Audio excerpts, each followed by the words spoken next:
Technology. Ooh, ooh, ooh, ooh. Technology. What's good with you, world, man? What's up with you, man? Do do do do do.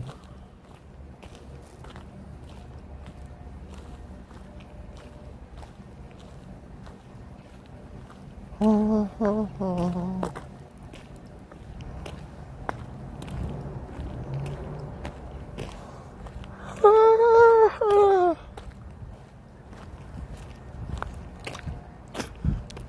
Damn, another snake out this bitch.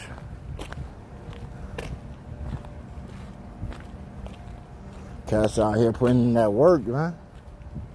Fucking gang out here putting in that work, man. My little neighborhood cat gang and shit, man. Every time I come out here, I see more and more new snakes. They done flatten this shit out of them.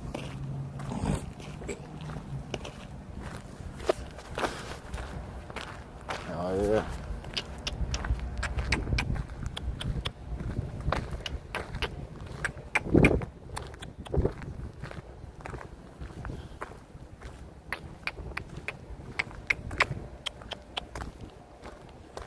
My little homies at? They're around here somewhere. That's crazy, they done raped the yard of the fucking old crack house. Old man out here raking up all them fucking leaves, yo. They must be on some kind of pilgrimage or something, yo. Oh yeah. This man got a stick and 18 boxes, and he filling each box with leaves. That is, man, that is persistence and dedication, like, goddamn. Every time he picks like 5, 6 leaves up, fucking like 40 more done fell. Like, yeah. Who's that? Oh, the mama with the 5 kids, see? She's saying out there still, boy. Is she out there? She be tuned in. She probably knows the whole little area now. Every time I get to a certain point, I'll see that door open. She be like, Slim, you want a store? I could use a drink. Oh, yeah, I could use a drink, too. All right.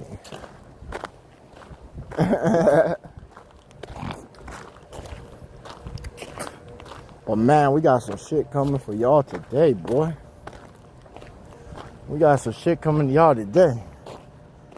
A lot of y'all that came across the channel, y'all done tapped in and said, hey, man, we were watching the interview the other day, and I went back to try and show somebody, and the whole thing ain't on there. Don't worry, we got you. That whole episode comes out tonight at 6 p.m. What the fuck they think they is? I'm right beside me. I'm driving ass. I'm on the stop sign.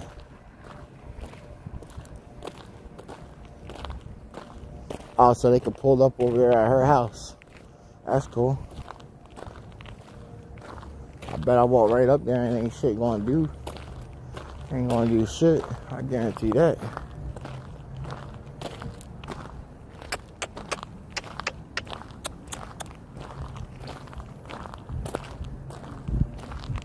Alright, turn around a little bitch, boy. Hop in motherfucking with me. You already came off trying to peel your fucking tires on some disrespectful shit. Right, bitch. Pull up before I get up here. Stay anonymous, bitch.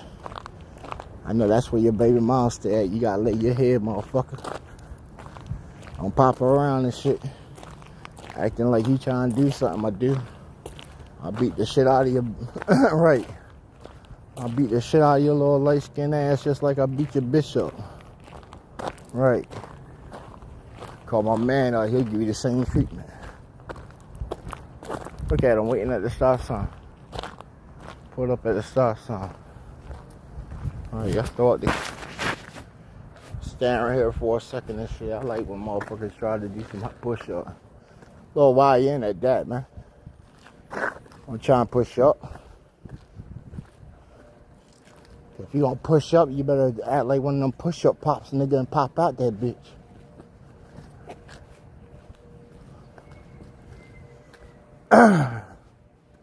Cause I'm telling you, somebody gonna come around here one day and catch me on that off day, thinking that I'm not on point, and they gonna come with some dumb shit, and I'm gonna have to live for them. And when I live for them, boy, I'm gonna beat you. I'm gonna beat you to the point that black and blue and purple will be a brand new color being added to the color alignment, because I'm gonna make you a whole different shade.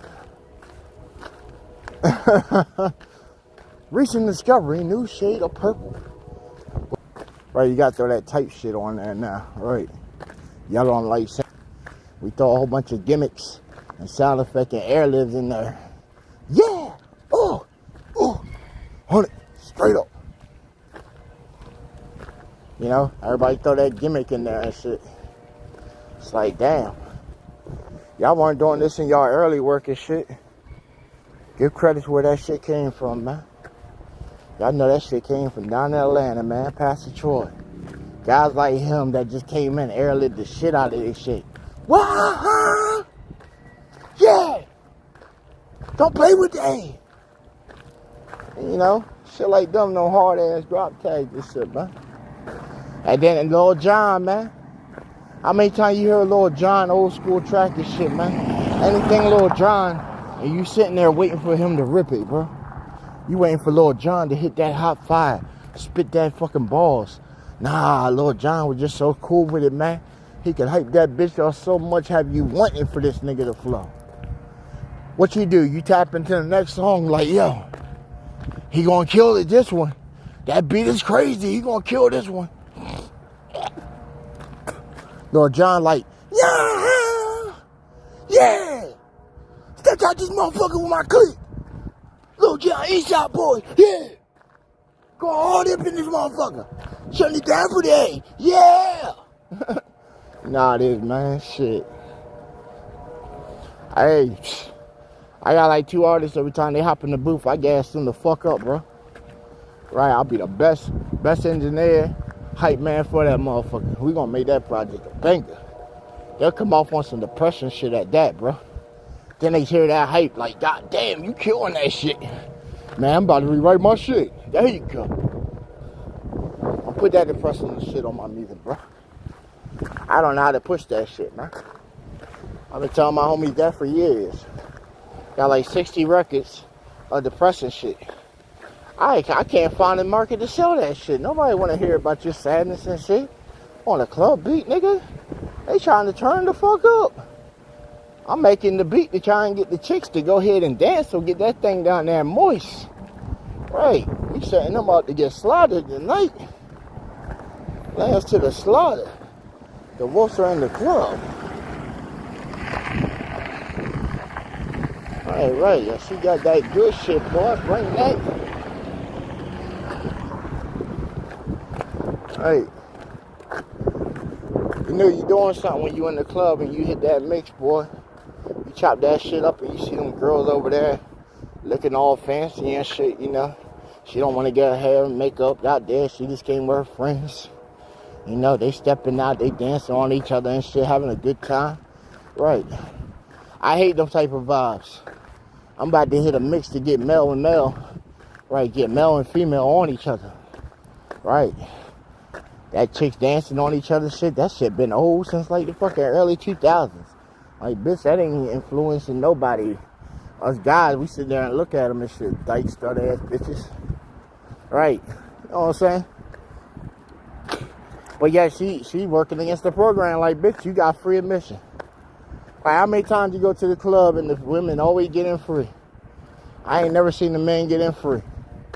I got to pay at the door to go in there and see what the little current stable of potentials for the night are, you know? And you walk in that bitch and you like, man, probably 5 chicks in this whole goddamn club. That'll go. Appreciate you, sir. Right.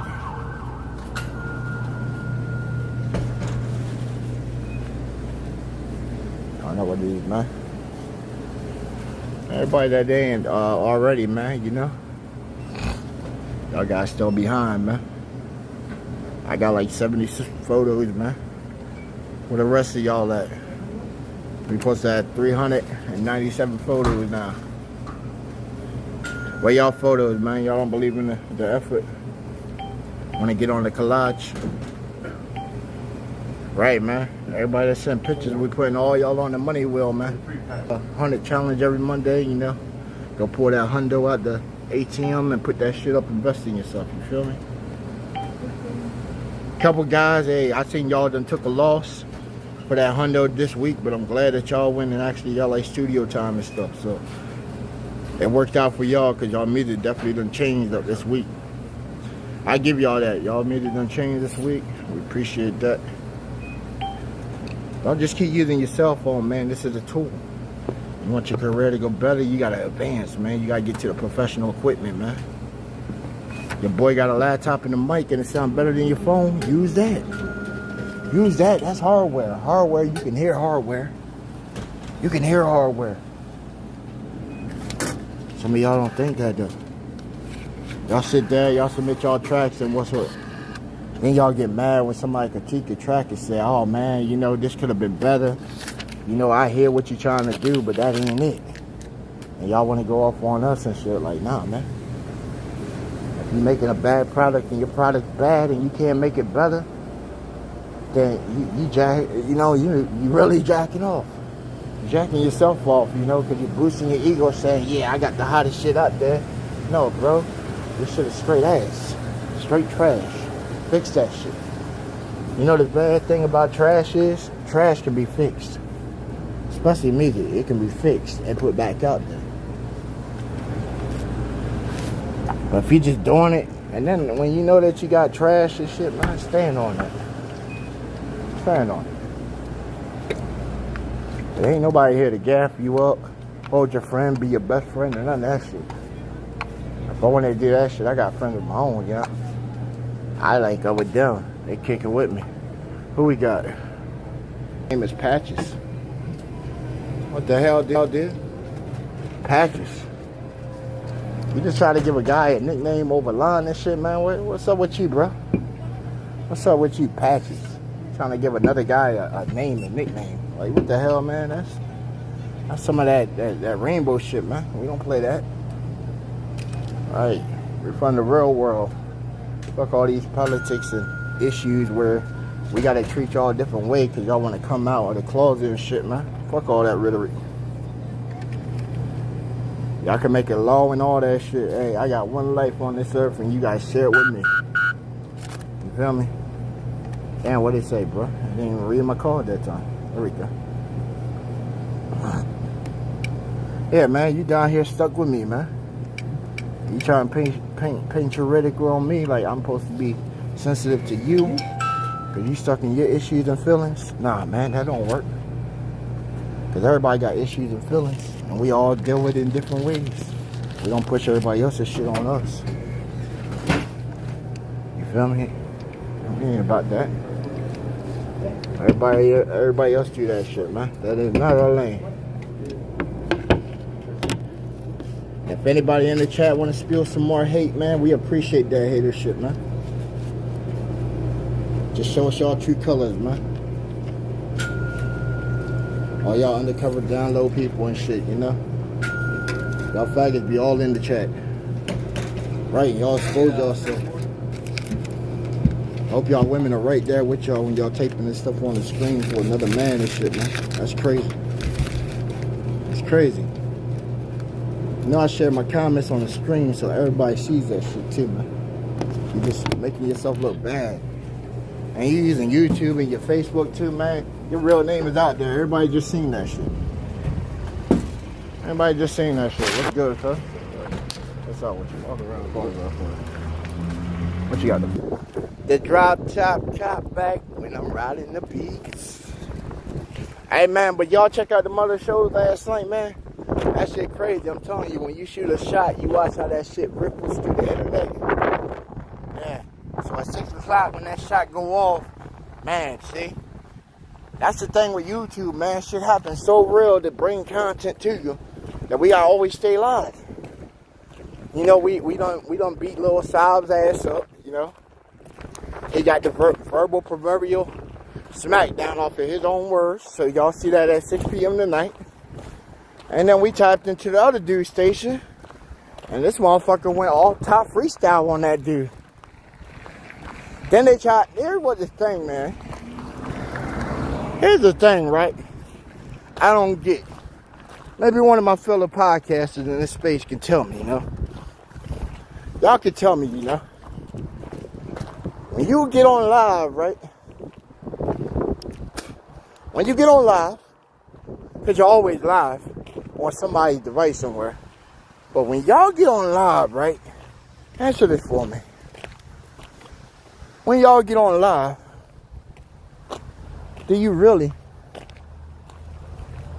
are you really keeping it 100? For real. When y'all get on these phones and the computer and all your devices and you get on live, are you really keeping it 100?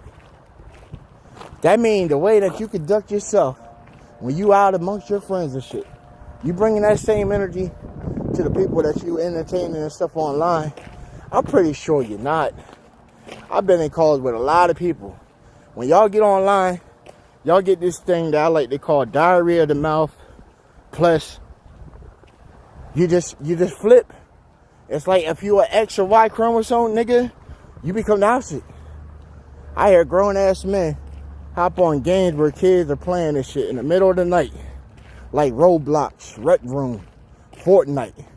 Games that have like audio thing where you can transmit your voice and have beats and shit. I hear grown ass men in the middle of the night get on these games. Be talking about kids, raps and shit, be trash. But these are grown ass men that would do a fucking 15-20 minute freestyle of just saying the gayest shit ever. And you hear their bitch in the back. Hear their wife, girlfriend in the back. And she like, why you talking like that? He's like, yeah, I'm cooking this nigga. I'm cooking this nigga. How the fuck you cooking some kid that you saying all this gay shit to, my nigga? How the fuck you stand on that and then go to work with your homeboys and shit? It's like, oh man, what you getting into last night? Oh man, I was just cooking niggas, man. I went full out homo and shit, man. Then when the sun came up and I came with y'all, I'm cool again. Nah, nigga. I wish I had like, man, I wish I was more integrated with this fucking internet, man, where I lived inside this motherfucker, man. Escape this fucking mortal coil. I expose all you bitches, man. All you bitches, you download motherfuckers, all that shit, man. Y'all need to get exposed. Y'all want to play it when you behind closed doors on mics and shit. Say some gay ass shit. Every time I hear somebody say some gay ass shit, I'm ready to fucking want to whip your ass. Whip your ass. Just because you had the audacity and time to step up and say that shit to another man and shit. Just because we got some distance, bitch. Greyhound, planes, cars. It's 2025, bitch. We got many means of transportations to get anywhere in the fucking world in an expedient time manner. And some of y'all think that you can hide behind a fake name and shit. Nah, man. Because guess what? You take the same name and you use it. That's what you call your handle. You'll use that same tag or share something from one of these social media networks back to one.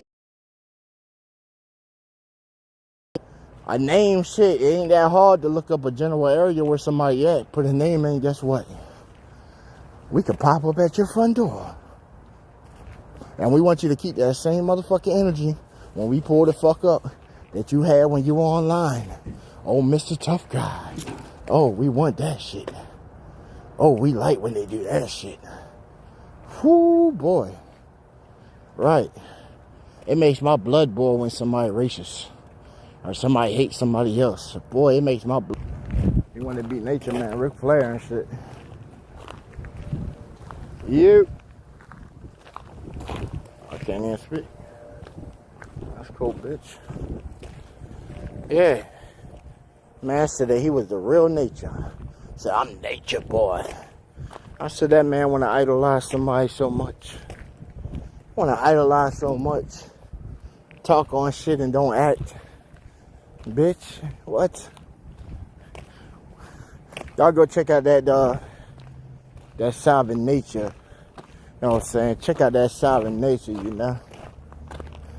Right. You want to pull up one night only to the circus and shit? There you go. A circus in town. I tell you what, you might hear, I throw 5 songs maybe. You might get enjoyment from on that whole platform, and it's from people that I done brought to the shit. Really, people that I done brought to the shit. Look at them honey packs, see? They got honey packs in the church parking lot, my dude. What the fuck be going on here? Told you that one was over here all night at the church, boy. Pastor then came in. Got slit that honey pack popping that wood. That's what I see that shit. Hopefully. Like, hey, Pastor, man, throw your boy a little something, man. Pass that correction tray around, man. Buy me a little piece of something for the night, you know? A little something. I'm trying to trick off, too. Hey, man, if y'all having sex problems, man, y'all having issues, man, in the room, bro, hit me up, man. Hit me up. I'm the plug, bro. I'm the plug. I got you, bro. I got you. We got that new shit, man. From Bedside Baptist, you know. We got that new shit, man. We got that Lazarus pill, bro. Right, I'm out here moving it right now, man. I hear right now, man, you know. Shout out Monkey Man and them, man. You know, I got that bag right now, man. Moving through. Pushing them Lazarus pills, you feel me?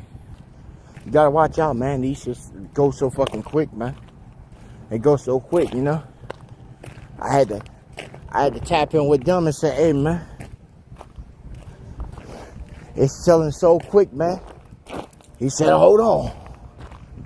This Smoky Man now. You know. He said, hold on, let me talk to my brother. Let me talk to my uncle. Reverend Keep Flowing Dollars. Hey, you know what? Reverend must have said a prayer, boy, because when I woke up this morning, they were right there, man. They were right there, I'm telling you. So, man, y'all don't want to miss out, man. Gotta get you them Lazarus pills, boy. I've been out here sticking them to the ceiling. Sticking them to the ceiling. Whoo! I'm telling you, boy. Oh, no. Hey. They even got the Lazarus soap ball, man. Right, the ball, man. The gel ball. Heck yeah, we got that too. You know, keeps your nuts nice and moist. Oh yeah, cleans up. You know, they get dry when you're smacking cheeks all the time, man. You know what I'm saying? But man, you know, I'm the plug, man. Hit me up if y'all need some of the Lazarus pills, man. Shout out Bearded Genghis Khan. TMB with Monkey Man. For sure TV. Yes indeed. Oh, I didn't tell y'all we're gonna be on For Sure TV, man. Y'all thought the Lazarus pill male enhancement commercial was funny, like, man, you know, you gotta find and blend in and shit. It ain't really blend in. People fuck with you if you genuine, man. I'm telling you, people fuck with you genuine. And people that don't understand how your plans and dreams are, it takes a little longer for them to catch on every now and then, man. I ain't gonna lie. I had opportunities come to me off rip, and I guess I wasn't ready for them. But you know what? It's something now when we put out our work, it's looking more professional because we gotta go a little more professional. We got associations that are linking in with us now, you know. They can network, Overdose Music, you know, IKS, Quaalude, Tony Lynch. You know what I'm saying? Them guys obviously believe in what I'm doing and shit because they fuck with me, man. The flyer for the show, they stamped it, man. They stamped it. They even let me use their promo. Use their intro and shit without even flagging my shit, see? That's real love, man, because they could have just said, hey, well, he got our thing in here. We don't want that. That would have fucked the video up. Really, that would have fucked the video up because YouTube would have took that part out and you would have had like a whole 2 minute and 43 second gap. Could I put the whole promo in there? Hell yeah, I put the promo in there. Why ain't you gonna put on people that got light visions and stuff like that? You feel me? I don't know how y'all do it. I link up and we put that work in, we rise and everybody rises. You know what I'm saying?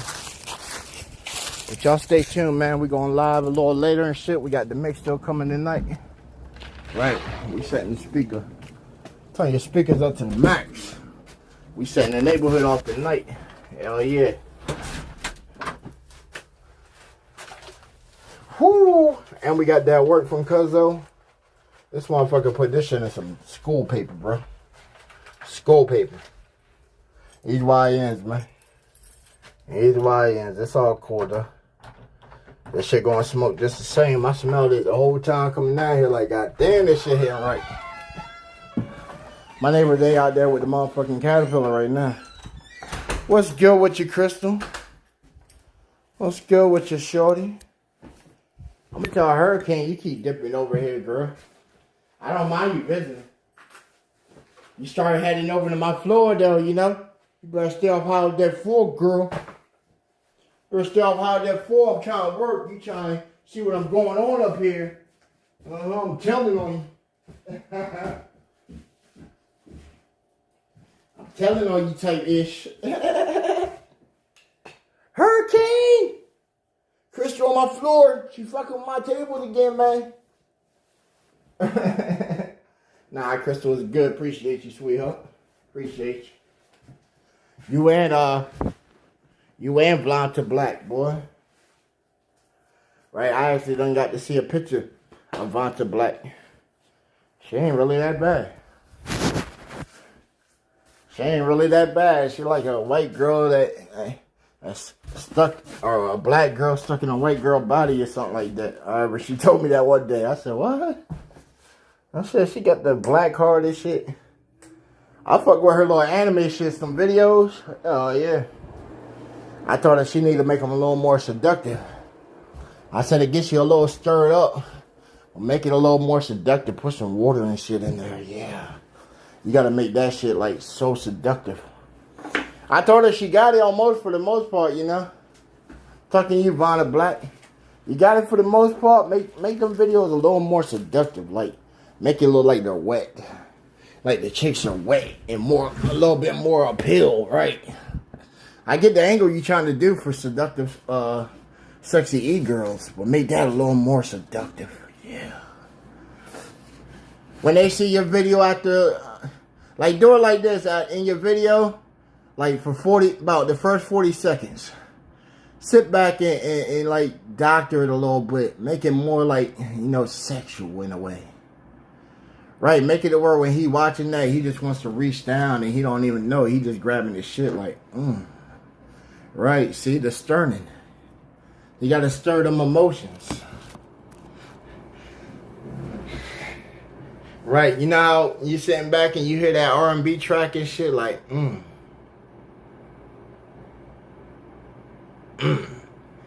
That shit come out, dun, dun, dun, dun, dun. Dun, dun, dun, dun, dun. Oh yeah, baby. Dun, dun, dun, dun, dun. You know them tracks right there, boy, get you like, ooh. Right, get that churning, boy, like, ooh. I can't wait no more. I feel a churning from down below. And ooh, baby, it make me feel like wanting to love on you. Oh, baby, you got me turning. And all I want to do is come over and have your moaning. Make a sweet love to you. Y'all know how the Modis go, boy. Oh, we got Crystal in the chat. We got Crystal in the chat. Appreciate you, shorty. Appreciate you. Who else we got in there? We got Claudia. C. Facial Ma.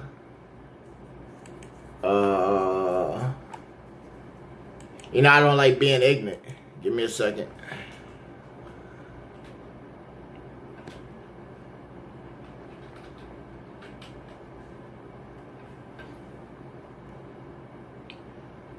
Oh, what's good with you, bro? That's what I thought it was. I had to double check. You know, I don't want to come off ignorant when you interacting with me and I finally get the chance to respond back and shit, even if you came back, you know. Right? I didn't want to go off and see what you put and then play it off like I didn't see it and shit.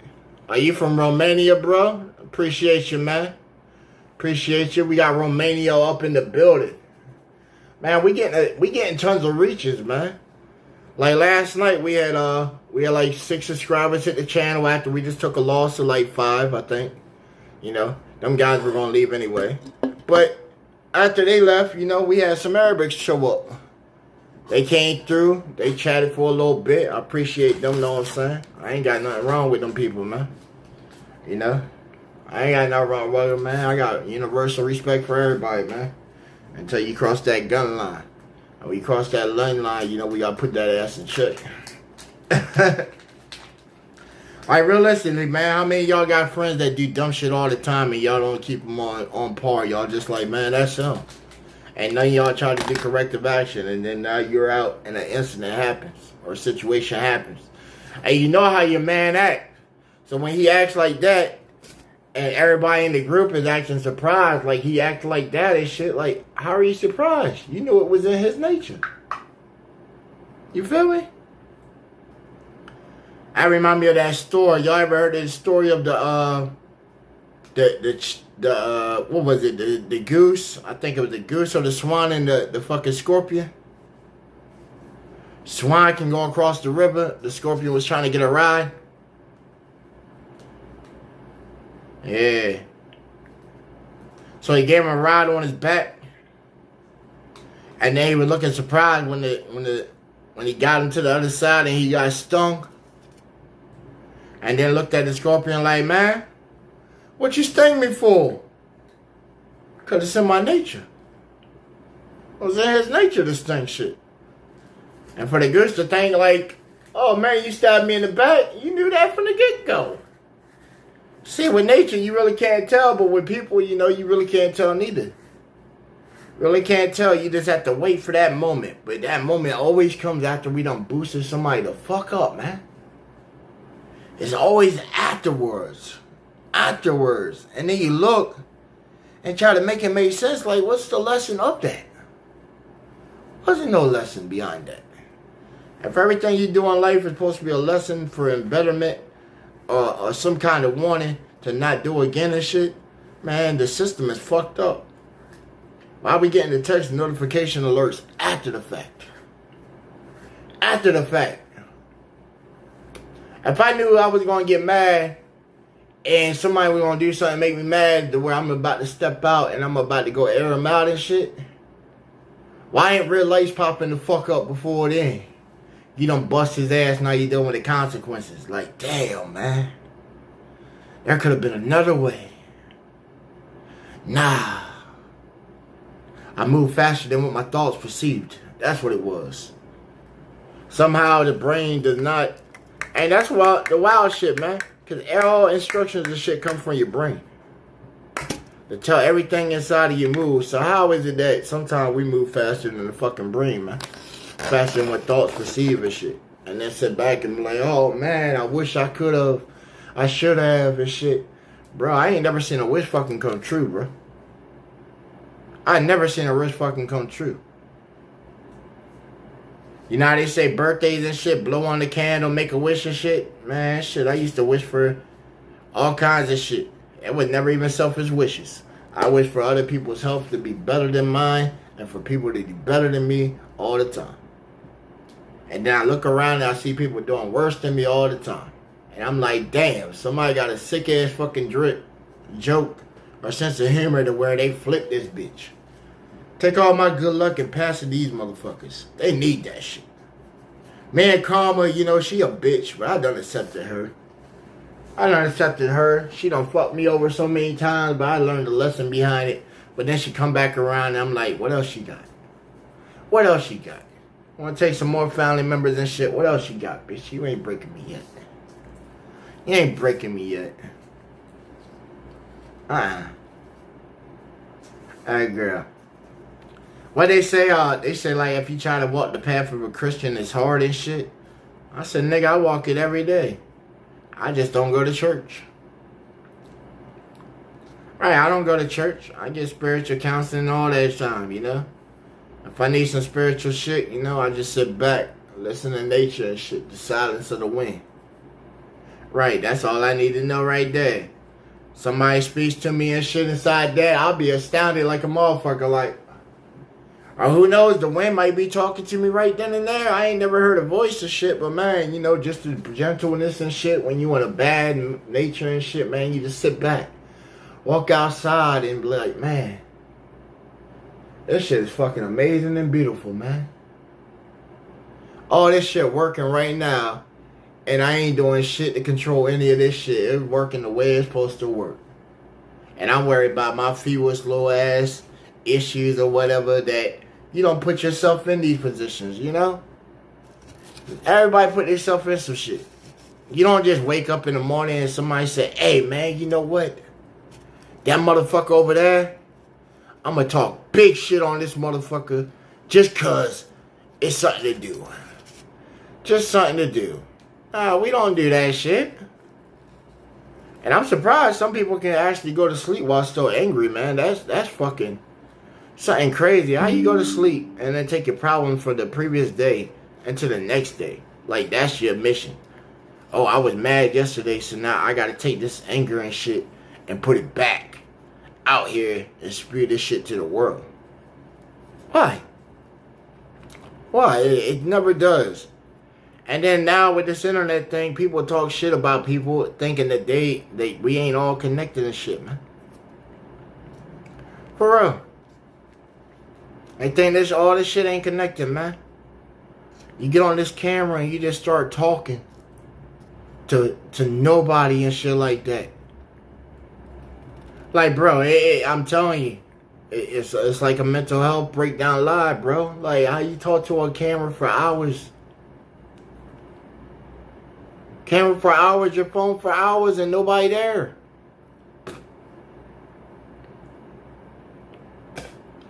Yeah, Grim, I'm gonna switch over in a minute, bro. He's inside the disco waiting for me to jump in there. I gotta get some work done for him today. He got some games he just bought, and he just bought me some games. So, you know, we got to do our code and reverse engineering software stuff today. So, you know, we're going to knock that out.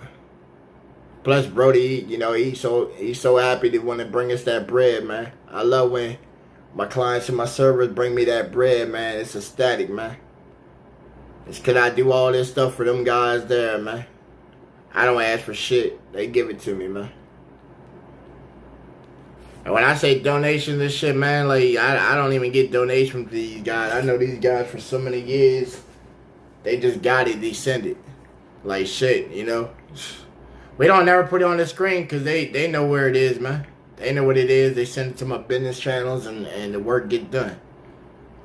Off this music shit, man, we don't want y'all money off this music shit, man. Hell no. I show up to y'all show and drop bread. Spend my shit. Come on. Spend it. Or you got some songs ahead and shit, what the queue looking like for the skip. Bam, let me get that. Just cause. And people know that shit, man. You show up to their shows and you dropping them skips. That's a good way to get on the host's attention. You feel me? You go with the host and you build that relationship, man. Hey, even when you ain't sitting nothing in, they gonna show that love, man. I done went to almost everybody's show and spent some bread and shit. Why? Because I wanted to hear my song play. I wanted everybody else to hear my shit. You feel me? That's why. It ain't just a flex on you over a couple dollars, fives, tens and shit. Like, damn. I went on Crank Nugent's show. He got a way bigger audience than any other shows I've been on. That man got almost 1 million followers and shit. I paid that $20 to get my shit played. Fuck yeah, I did. Fuck yeah, I did. Cause why? I can go back to that episode And I got a clip on a real big dude in his audience to heard my shit. You feel me? That's how it works, man. Networking and shit.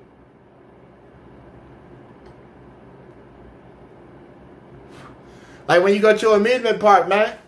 That's what get me. When you go to an amusement park, what you got as soon as you get to the amusement park?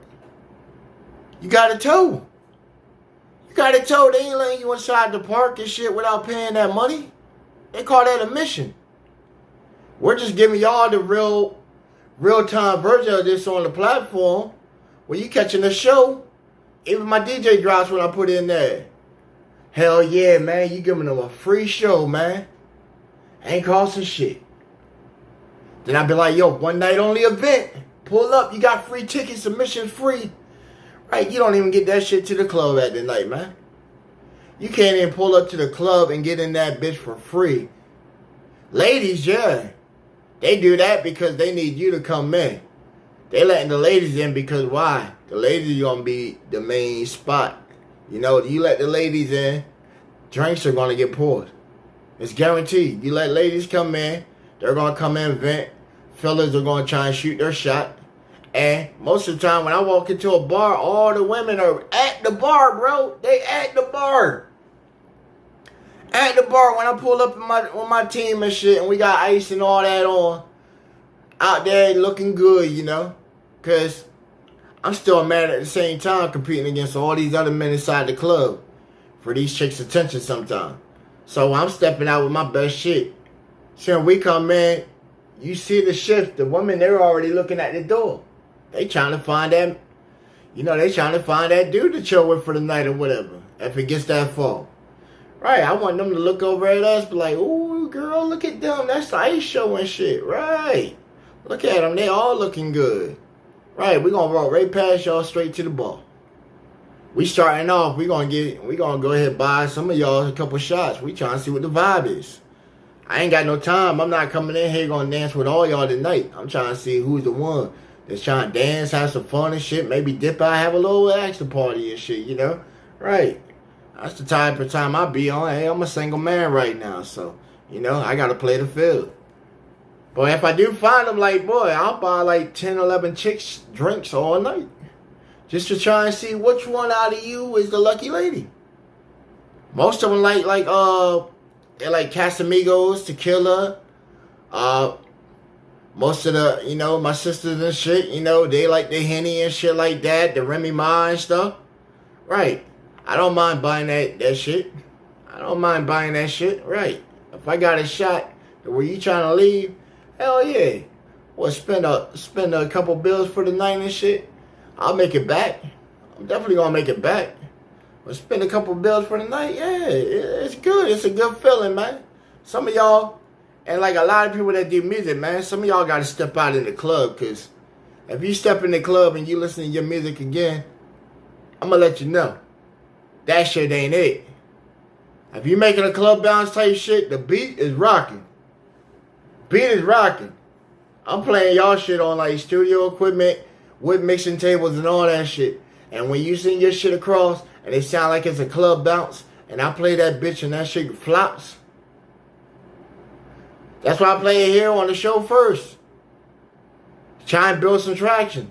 Because if you do got that shit and I spin in the club, you know, I'm basically putting my name and reputation to your shit. And if it's shit, the audience is going to let me know if it's shit.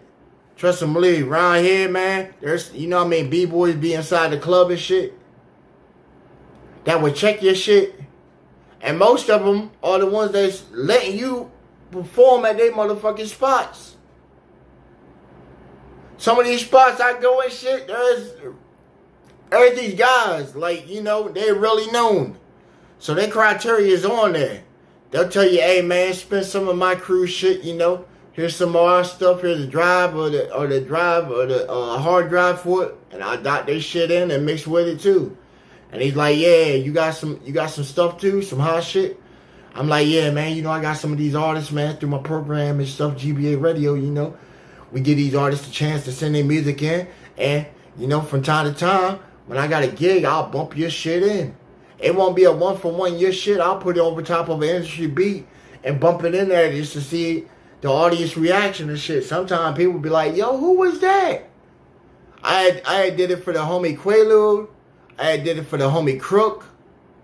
I did it for the homie Jabo Flex. I spun this shit during the summer in the club. Motherfuckers like, God damn, I ain't never heard this shit. Who that? Who that? That motherfucker gangster as fuck. Who that? Her nigga got a problem with who? Man, I had that motherfucker going crazy in that bitch. You had the B-boys off the fucking side of the wall, because most of the time they on the wall. Chilling. Looking around, just like me and my boys be doing. Chilling, looking around. We waiting for that bop. You see the chicks, they come to the dance floor, and they like, oh. Right, they ain't even dancing on each other. Niggas coming up like, yeah, come here, girl. I've been watching you all night. Let me get up on that ass. Let me freak you down on the floor. See how, right, it's about to get time, right? Because some of these clubs, man, they give you a criteria, especially if you're on the radio. If it's a radio event, you got to bump the radio shit for about an hour and a half, man. Like, no lie, bro. You go to a club and most of y'all saying, man, this shit is whack. It's because the radio, if you go in and you getting paid by the radio, bro, you got to spend what they want. They got a whole sheet that they got to hit them numbers for them tracks in like a month. That's why when you turn on the radio, you hear the same fucking track 20 to fucking 100 times the same day. Because they got to hit that BMI quota so they can get a piece of the bag too. And the same shit with the club. Unless it's somebody booking the event, you showing up and you doing a service for these people, you got to spend what they want. But that last hour to 45 minutes, man, you get to go crazy. That's when I bring out the motherfucking extra table. Bring out my little MIDI extension for the third. And I have my MPC plugins on that bitch. And then we about to take the radio and we about to start sliding some of these underground artists in there. Like Crook. You know what I'm saying? I got a gig coming up in 2 weeks, so shit. You know? Hurricane, his shit done came up. Right. I'll do a test pilot with some of his stuff in there. Just cause. And then all these artists, when they don't like that, you know, it still helps them in the end, man. That's like if somebody come around here and shit, you know, and they done heard you and I done spun your shit. That sort of like builds a relationship. So now when you show up, you know, it ain't just on the strength of you coming out of town and shit. Niggas can, you know, support. I know how this thing works, man. It ain't nothing to get freaking flyer cards. To get the flyers. To get the time slot for the radio promo. I could slide that shit in the mix. Slide that shit in any of my cousin mixes. Cause see, I got cousins that's on the radio also, though, I'm saying.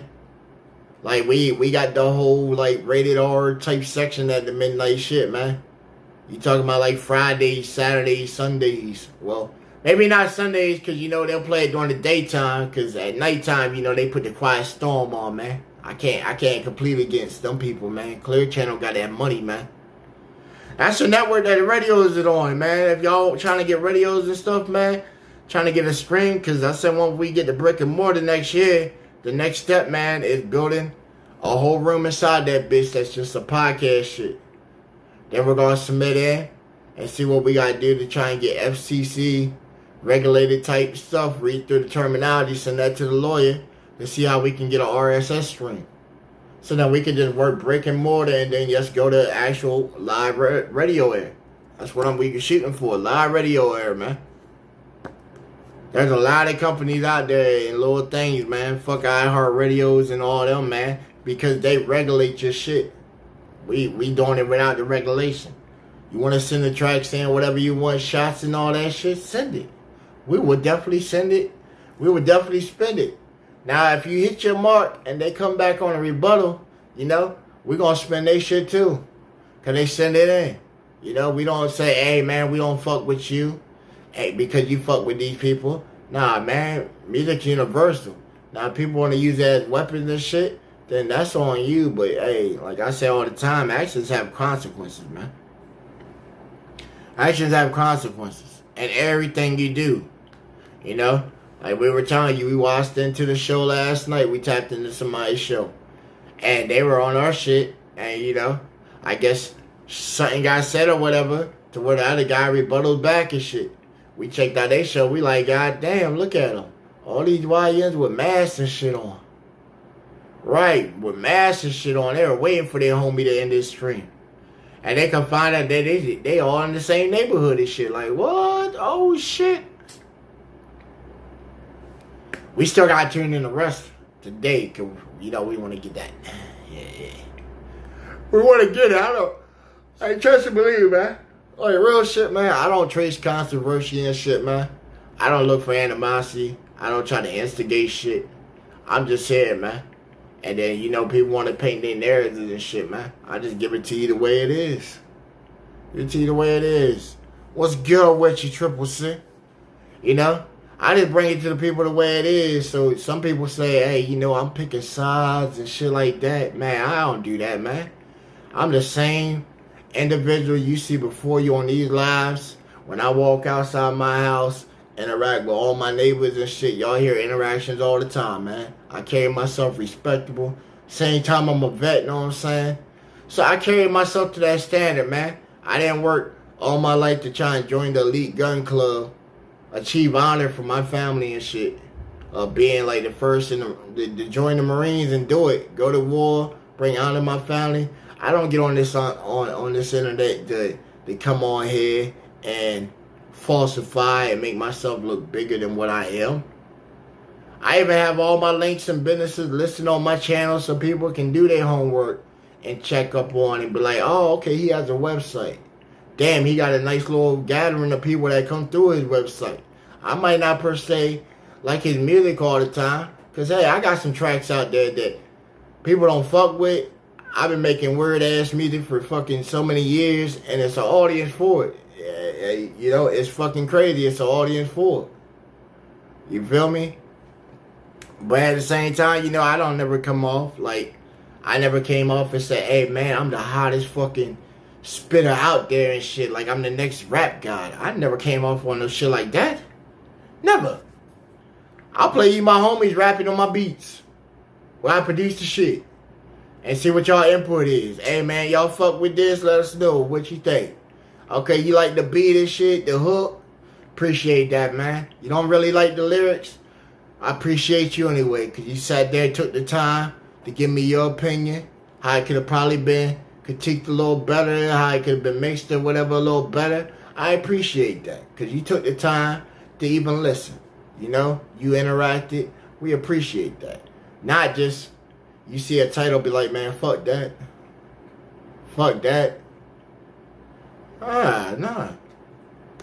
Like, look, we sent a little we sent a joint to Triple C. The little what was it, Mel enhancement commercial we were telling y'all. Bro said, hey, it wasn't for him, but hey, respect, because he still played it. He still played it, Respect on that. He gave his opinion. It wasn't probably the right time for it, because it was some comedian shit, some parody type shit. But it was just a group effort and shit, you feel me? But he still played it, man. The man could have seen it and said, nah, bruh. Nah. He did, but it was out of respect. It wasn't like my nigga Slim sent in from Gba Radio this video. Man, fuck this shit. We'll move it to the end of the line. He could have did that, man. It was for his program, and I respect that he would have did it and all that. But, man, he didn't do that shit. That's how respect works, man. When you give respect to people, man, it fucking carries volumes, man. It carries volumes. Who knows?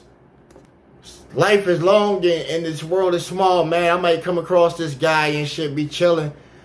Kick it. Be the coolest ever and shit. You feel me? Who wants to go chill with somebody where they done talk so much shit, the first thing you want to do is just fuck this person up on sight? Nobody likes them type of people, man. But we see him emerge daily and shit, man. Like, what the fuck? This shit's so fucking crazy. Can't make this shit the fuck up. Like, yo, my theory is what was inside the night team, man. We can't say the full word because it'll put us inside that algorithm. We don't want to get back inside that. But what was inside the night team, man? It wasn't germs, man. It couldn't have been germs. It couldn't. Because all we had during that year, man, was germs, uncleanliness, the plague, chaos, and different agendas getting pushed. Hate rhetoric. They try to make organizations that supposed to be for the people against the people. And you see how them things came out, man. You see how they came out? We seen groups that we never even heard of. I never heard of some shit called Antifa. I thought it was like an antique fucking shop. Proud Boys and shit. I never heard of no shit like that. I thought that was like a fraternity, man. A fraternity of, Rainbow Alliance people. That's what I thought it was, the Proud Boys. In the military, when we heard somebody was a Proud Boy and shit, they were usually on the fence and they just got exposed. They were the ones that, when they hit you with that don't ask, don't tell policy, that's the ones that would come and tell. Why? Because most of them were scared to go to war, man. Like, I asked her, like, the story of the dude in my town and shit. He signed up same time as me. I went to Marines. He went to the Air Force. When we got our paperwork, because we got stationed down in North Carolina together, when we got our paperwork saying, hey, we just got out of basic. We had basic shooting and all that junk. 3 weeks later, we're going on our first tour to Iraq. That's how fast it was. You got 13 weeks of training. You got 2 months of training on the range. Combat survival skill, field expedition fields. Did like a field expedition with your unit for about like 2 weeks out there doing drills, procedures, maneuvers and stuff like that in the night, day and night ops. Ground nav and stuff like that. Improving on your skills. Now we're going out to Iraq. That fucking soon. It was like, damn, I just signed my contract. The first fucking 4 months, I'm going straight to Iraq in my contract. We get over there, me and old boy, we get the notice. He's already plotting of how the fuck can I get out of this. My mom, she concerned.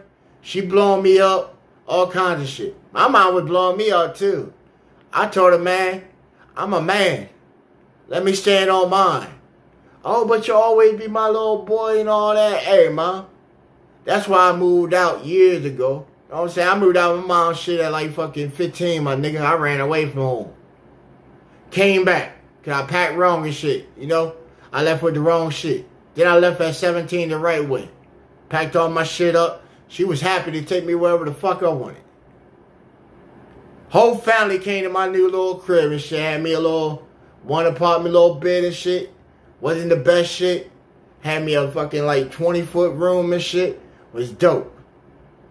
Had a little chick that was, come over, stay the night. I was doing it, man. Working 3 little jobs and shit, still going to high school. Doing my shit. Parents happy. Going to the military like, hey, man, that's why I moved out your shit, though. To show you that I can stand on my man, stand as a man. Because my parents used to always be like, oh, you ain't grown until you on your own, doing your own, maintaining your own, and not coming the fuck back here asking for shit. They made that 4th rule. It was like, hey, even if you're on your own and shit, don't come back asking for me for help. I'll help every time then. Hell no, I ain't never had to come back ask my folks for shit. Well, maybe one time. I ain't even gonna cap. I asked them one time. I was with Shorty. She fucking... this like, that's why I always got my beard grown, man. I'm still trying to let the teeth mark go, man. Shorty tripped out one night, called the police. Locked herself in a room, started scratching the shit out of her face, man. And she a white girl, man. So she's scratching it. Punching herself. She done cut the glass. She done fucking cut her wrist and shit. Jumped out the bedroom window. Bust the window out. Came out. Already called the police. It's 3 o'clock in the morning. She arguing over some shit that she want to watch on fucking Netflix. Her show came. I gave her the TV all day. I'm done working. I'm just trying to watch a show. Put the shit on. She spazzed. Police come. They come up and shit, man. They knocking on the door. I'm like, who the fuck is this? It's like 3:45 in the morning. Doosh, doosh, doosh. Wycomico Sheriff Department. Maryland State Police also. Open up the door, sir.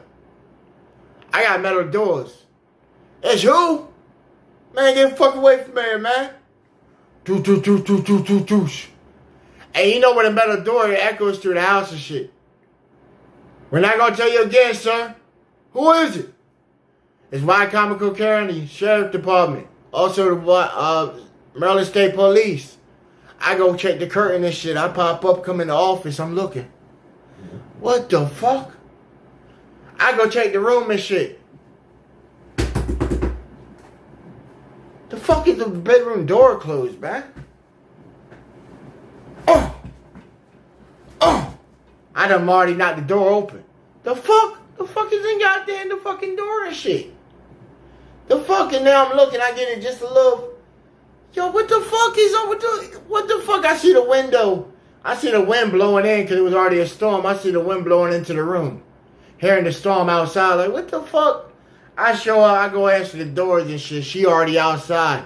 Talking to the women officers by the road and shit. It's already raining. She fully dressed. Help me! Help me! He's going crazy. He already known for being crazy and shit like that.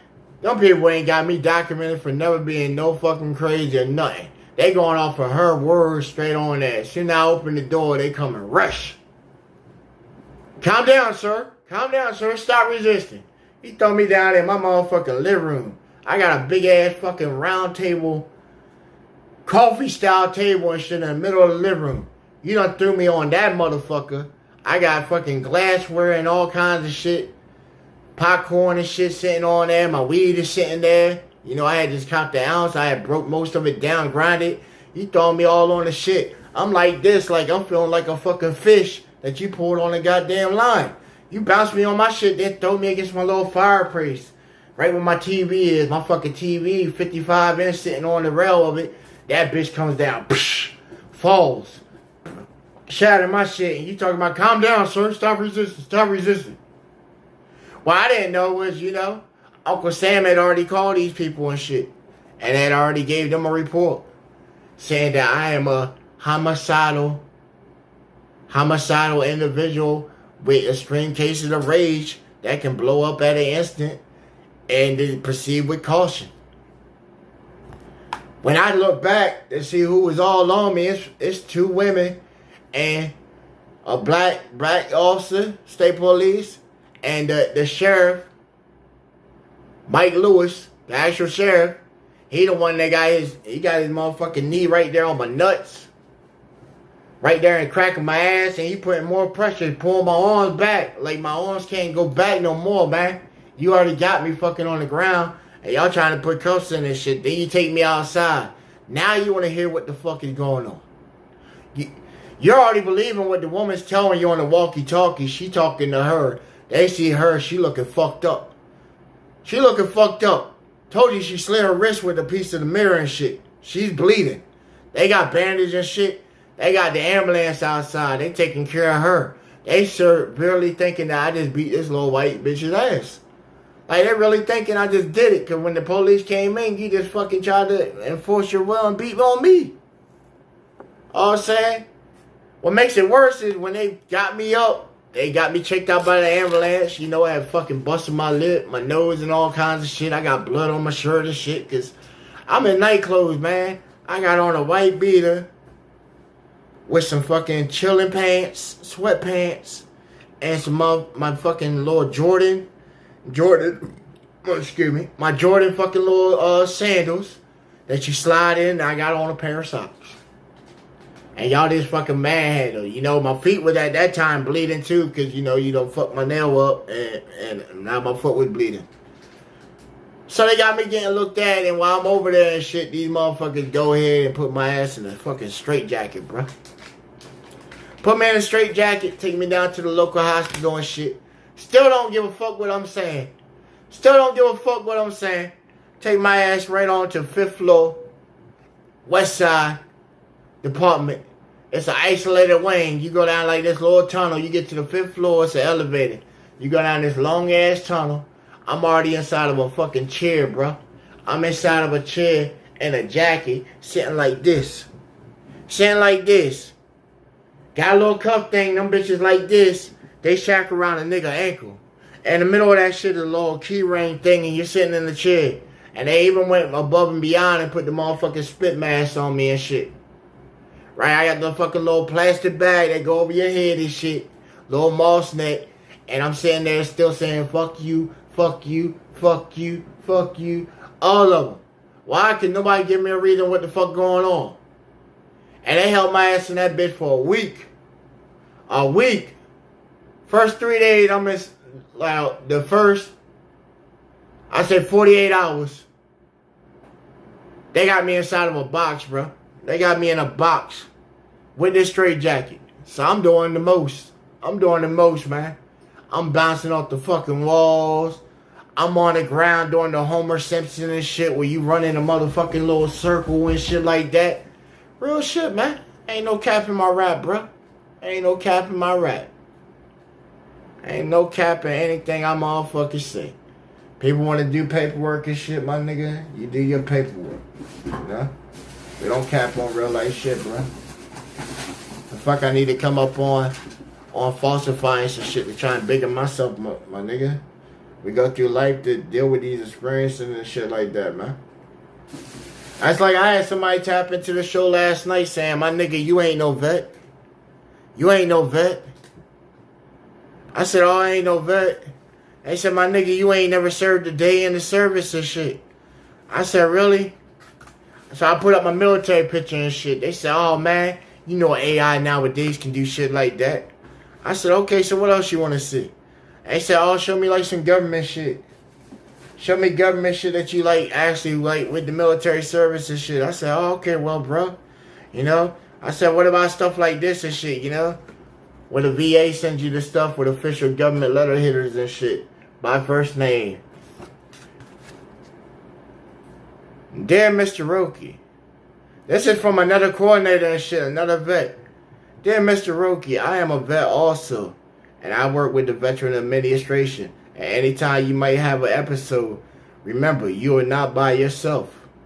And I like to write these letters and send them out to other veterans who have ever reached out to us or might need a kind word of encouragement.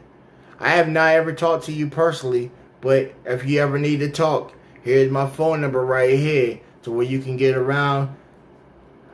access to me around the clock at any time. I don't care if it's the middle of the night and you're going through something where you just need somebody to hear to get through or work through challenges, because you know life is hard and every life matters to me, and I'm expressing this with you. So if any time you have any kind of challenges or adversity and feel that they are becoming overwhelming, just remember, all problems can be overcame and support is always there. I have also included resources that if you know any other veterans that might need help, to provide these also with them. So, you know, we got some numbers that we drop from time to time as we get them, you know, food banks and stuff like that, you know, crisis lines, you know, the veteran crisis line, we got access to that all the time, you know. If you ever need to call them, you know, 1-800-698-2400. And if you can't hit all them digits, man, they even got it set up now, man, to where, I don't know if a lot of vets know that shit, man. There's a government line. If you get on your phone and you hit you hit 311, it'll hit you to the emergency switchboard and shit, and then you hit option 0, and it won't send you to police. It'll actually connect you to the crisis line now, man. That shit fucking amazing, bro. We tried it out. We tried it out with a brother that we were chilling with a couple weeks back, you know. I'm glad that I was able to help that man, because, man, you know, he seemed like a cool guy. He had just freshly got out, too, man. He just freshly got out. He just got back from Afghanistan. He did him 2 tours, and, you know, we were sitting there chatting and jump, man.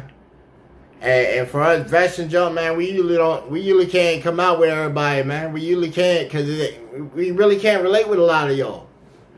That's why I be saying, man, if I fuck with you, I fuck with you.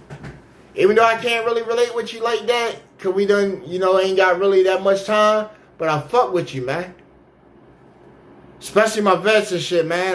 They don't understand us most of the time, man. We go over here and get the job done and do this shit that nobody else wants to do, man. And when we do this shit, man, we come home losing a little piece of ourselves and shit, and we trying to build it back, and then motherfuckers just want to see and see that development and then try to tear you down. Try to tear you down.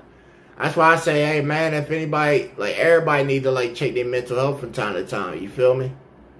Like I ain't the most perfect person. I never said I was, man. You know? I got issues. I got people I chat with too. You feel me? I talk with the VA all the time, man. You know? They call check on me. Hey, what's today? Wednesday? They call today. How you doing, sir? Everything going all right? How was your Veterans Day? You get to go out and stuff like that? Yes, ma'am. I had a good ball, you know. My people came pick me up, took me out for Veterans Day. I didn't have to pay for shit. But just the fellowship of my friends taking that time out, you know. One of them, he got off 16-hour job shift and shit. Thought of me and shit. Said, hey, man, let me hit my boy up. Slim, man. Hey, what you got going on, bro? You get out today and shit? Oh, damn, nobody linked up with you? Hey, bro, let's go out for Veterans Day and shit. You been out? Nah, let's go, bro. Where you trying to go? Sat down, I paid the bill regardless, man. Just because it's my boys, I dropped the honey on the table. The lady, she came, took the motherfucking shit, brought back like fucking, I think the whole meal was like $58. She brought back the change and shit. I left her with a 20 on the table and shit. Got our shit, we got out of that joint. The woman came back and said, sir, did you need change? Appreciate you. And kept it moving. Right, made that woman's night that night. I don't know how much she got off everybody else, but just cause, like shit, I didn't have to really pay for the meal. I was gonna leave 20 regardless. I always drop 20 for the tip. The meal might not even cost $20, but I leave $20 on the tip. Because you never know, man. That little small gesture brighten something day. Most of the time, like shit, most of the chicks chase me down out of the store and give me the phone number, man. Most of them I know. Most of them I know. So, you know, it'd be like that. Like, man, y'all ever pull up to an IHOP or a Denny's in the middle of the night? Right after the club and shit, you trying to sober up. Man, that's why I usually find some of these women I meet, man. They usually the servers, or they usually the people that's the managers, bro. I done had a manager. Almost lose her job and shit. I had to lie for her, you know. I had to lie for her. But she came in and she was a little too loose, man. She came in, she sat right on my lap and shit. I was flirting with her hard. I had knew her from high school. I said, shit, you still the same shy chick back then, you know? Chilling with your friends with your glasses and shit, little bookworms. I say, oh, look, you done really cracked out of your shell now. I say, come over here and grab a seat with me. Now, I had moved over. You know how the little benches are with the tables and shit, man? I moved over. I'm thinking she gonna sit right there. She had enough room. She like, what you moving for? I want the best seat in the house. She sat on my lap. I'm like, okay, shit. She vibed with us. Our food was on point and shit. Oh, yeah, cool shit, man. Cool shit. Whoo. Hey, cuz. Yo, cuz.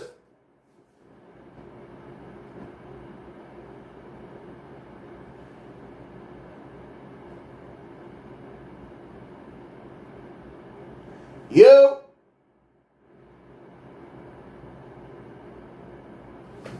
He probably left to go to work already. I was making sure. I heard. Turn to one of the cameras real quick.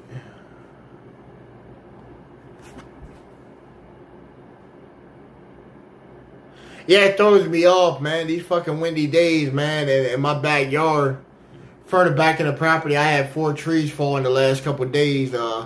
One fell this morning, man. One fell this morning about... It ain't nowhere near the house where it fell. It's off in the vegetation part, but it's still on the property. I think it's about like 60. Just off of average looking, I think it's probably about 60, 70 foot. It fell. But man, when that shit fell, man, that shit fucked me up, man. I ain't even gonna lie to you, man. That shit fucked me up. Like when I woke up, bro, I was sweating and everything, man. I had a good ass dream and shit. And I woke up like straight sweating, man. It was just like my PTSD kicked the fuck in, bro. It just kicked in. I don't know if y'all ever heard a tree fall and shit, man. Especially when it's fucking like, you know, in a state of where it's just quietness and you hear that shit. Because it doesn't just make a sound and shit. You feel it a little bit. It's like I heard that bitch, and to me, in my dream, bro, I thought it was a bomb going off, man. I thought I was back in Iraq and bombs were going off on us. Like I was back in the firefight and we were getting fucking bombed and shit, man. I thought I was back over there, man. It took me probably about a good, like, fucking, probably 30, 40 minutes and shit. They come down from the shit. Real shit, man. They come down from that shit, man. The traumas of war, man, that's some real shit, man. That's why a lot of people don't speak on that shit, man. You see some of these Vietnam vets and shit, man. They done seen some shit. Some of us done seen some shit, man. Some of us done had to do some shit, man. I know when I die, man, where the fuck I'm going. I just hope that somebody doesn't, like, you know, provoke me to where I gotta add on to the count and shit. Right. I don't have no problem adding you to it. Adding you to the list. Try some lead. Motherfuckers talk about lists and shit, bitch. I actually submitted a list. And you know what they did? They sent my ass away for 18 months. I dropped the list. I say, yo, you know what? I'm gonna drop a list on here. I did it on social media. I dropped the list on social media with like 10 individuals' names and shit. And you know what happened? At like fucking 12 o'clock, the police came and got my ass. Came and got me. And then when I went before the judge, they weren't trying to let me go. He sent my ass to the custody of the government. And the government said, yo, send his ass over here to Perry Point medical base and shit. And then they said, hey, well, you know, we're going to admit his ass for a minimum of 18 months. 18 months. First thing they did was put me inside of another room. Padded room. Yup. They say, hey, man, we don't even want to take the chance because this man has combat training. And when they looked at my military record, said, oh, yeah, okay, he is really that one. He is really that one. He got mad remediations and shit while he was at war. Had mad people talk to me while I was over there. How I'm in Iraq, right, how I'm out in Iraq and you got me in anger management classes and shit. And grief counseling and shit like that. Because you're saying that I'm not expressing grief. I just threw a nade inside of a firefight. It killed 3 people in a building and shit. When I went through, nigga, I had a Polaroid camera. I was snapping pictures and all kinds of shit, nigga. Every time I put them on Facebook, I used to put them on Facebook. Uncle Sam had, like, my page monitored. That motherfucking shit would get hit. Facebook, they weren't as tight as they were before because they would sit on there for a couple of days before they take action. Now, back then, I would have been in jail. Facebook jail, they would have probably banned my shit the fuck out. Because they would say, yo, this is fucking, like, borderline inhumane torture and shit. Like, yo, I had pictures of, like, a dude, I fucking headshot this nigga. You seen the motherfucking bullet still inside his fucking forehead. I put my motherfucking Ray-Bans on this dude. Got down with my homeboys and shit, and we all got around, you know, hit them strike poses and shit. Bust your pose real quick. We all got M16s and shit, hold that motherfucker up in the air. We all got cigars and shit. Put your stogie up, light that motherfucker. Have your man, you got your M16 like this, you know, finger off the trigger and shit. On the back of your motherfucking trigger house and shit, you got your motherfucking shit like this. Your hands right here, you know. My hands were tall, so my fingers always used to hang right there on the bottom of my magazine and shit for the extra comfort. Put that bitch up on your shoulder and shit one time. Take off your motherfucking web strap and shit so it ain't choking you. So that now you can just parade your shit. Got my homies right there beside me and shit. Yeah, we out here motherfucking giving it to the hotties, boy. Right. I thought it was cool as shit. Not knowing. Same time, while you're out in third and shit, you ain't supposed to do stuff like that. Because what ended up happening was, that picture ended up getting circulated. from Intel and shit, that picture got circulated. Cause them people were watching. They wanted to know who the fuck we were. Them people were watching. They had put a fucking bounty on all three of our asses there. All three. It's probably still a standing bounty. I got motherfuckers nowadays and shit like I got a guy inside of a server I'm in right now that still stays in Iraq. Every time I jump in the call and shit, this motherfucker gets on. Be like, fuck you, G.I. Fuck you. Fuck you, Slim. Fuck you. I take it. He can't do shit to me. This motherfucker done found a newspaper article that had the shit and done sent it inside the shit. Talk about fucking 50,000 dead or alive. And it was a picture. I can't tell if it's exactly us, but it was a picture going around. Like, these motherfuckers put hits out on GIs too. Even motherfuckers on bases. Like, we had incidents on the base out there in Al-Assad, Iraq. You know what I'm saying? I give you places and shit because I don't have to cap about shit. Al-Assad, Iraq. You know what I'm saying? Al-Qual province and shit. We got a whole base out there. I was attached with 271. NWSS 271. Marine Wing Support Squadron. Same time I was tasked with 18. Marine Battalion. Combat Battalion. Out of Jacksonville, North Carolina. Camp Lejeune. Was tasked with them guys. If I ain't inside the supply shit, I'm my armor. I'm going wherever gear is. You feel me? That's the thing that people didn't get. They thought supply was just the plugs and that we just sat in the office. No, bitch. If gear moves out that bitch, we with it. We accountable for that shit. You talking about managing a fucking 100 and... At the time, because I was logistics, like, yo, I managed a $106 billion budget for Uncle Sam.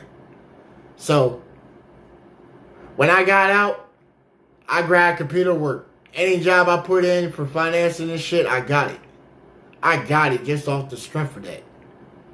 Then when I got out, finished college, got my bachelor's. You know what I'm saying? Salisbury University. I got my associates at Warwick Community College. You know, I was doing Warwick Community College back when I was in 11th grade before I even thought of even continuing on with school, before I even was decided. I'm just, that guy was like, man, the military seemed cool and shit, good way to travel and man, all the bitches be on you and shit like that. That was my opinion for going in. And then we had 9/11 happen. And I lost mad relatives inside the tower shit. So it was like, man, I gotta get back. I got to get that get back on these motherfuckers. Gots to. That's how I was feeling. When it wasn't even all the people with some bad actors and shit, you know? But then going over there, man, you know, shit, I had some good times over there, bitch, man. Y'all ever been to an oasis, man? In the middle of the desert? Yeah. We had to travel for like 10 hours to find this fucking spot, bro, from where we were at. This fucking oasis. Nature and all kinds of shit were there, man. Birds and all kinds of stuff out there, man. It was this fucking oasis, bro. And we got up to it, I thought it was a heat mirage. I said, look, it's there. I thought I seen that same shit about 100 times because it was so hot, man. Like, yo, y'all don't realize when y'all be like, man, it's hot outside. Man, it ain't hot. Go over that motherfucker, man.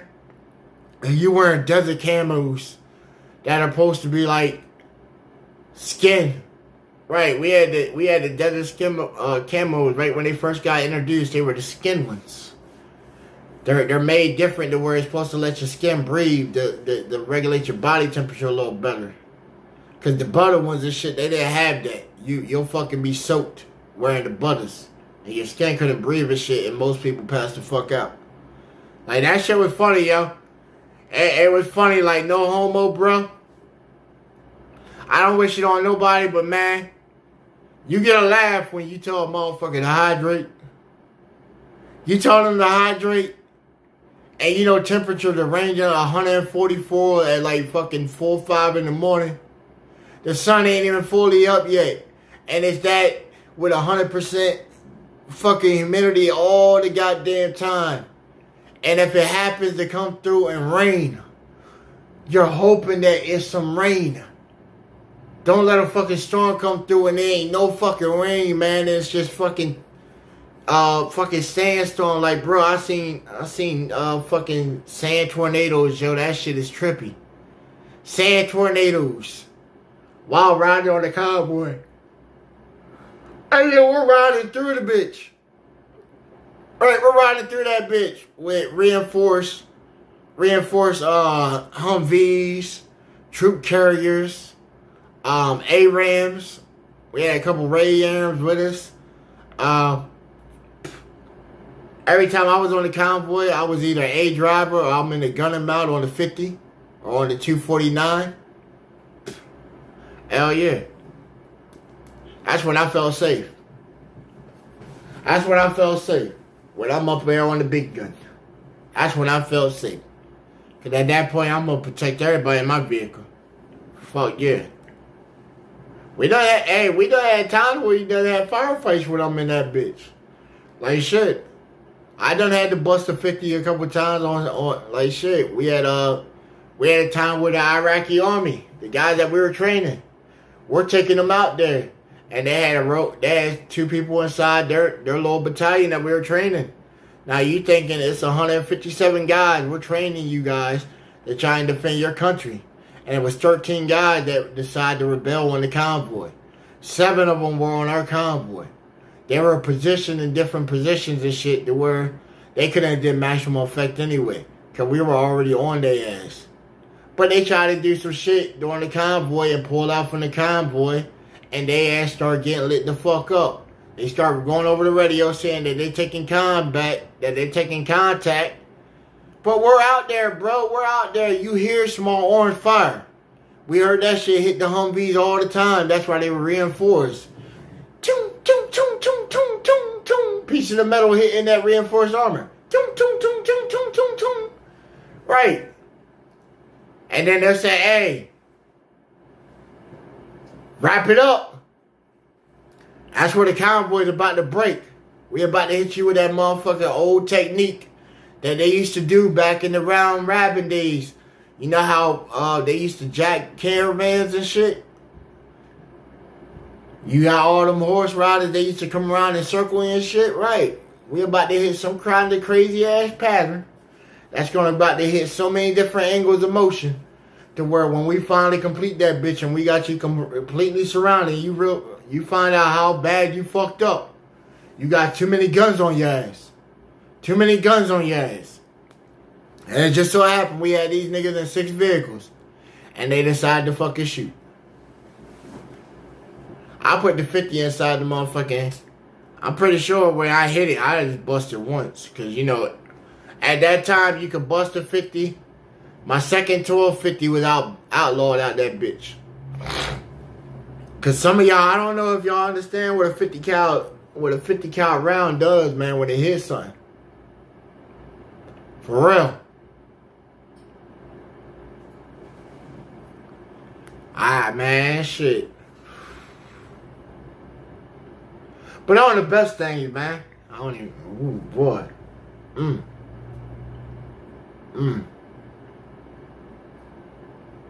God damn.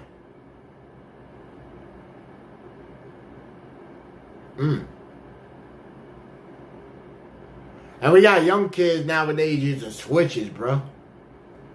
Using switches. That's why I'm like, man, I'm so glad some of this military tech doesn't make it out there to the public and in the hood and stuff like that so often, man. You might see some AKs come every now and then and shit. And then they'll do these improvised weapons or ghost guns. But man.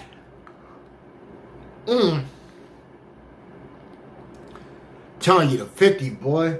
Imagine you walk down and somebody pulls a fucking 50 cal out, man. 50 cal Barrett.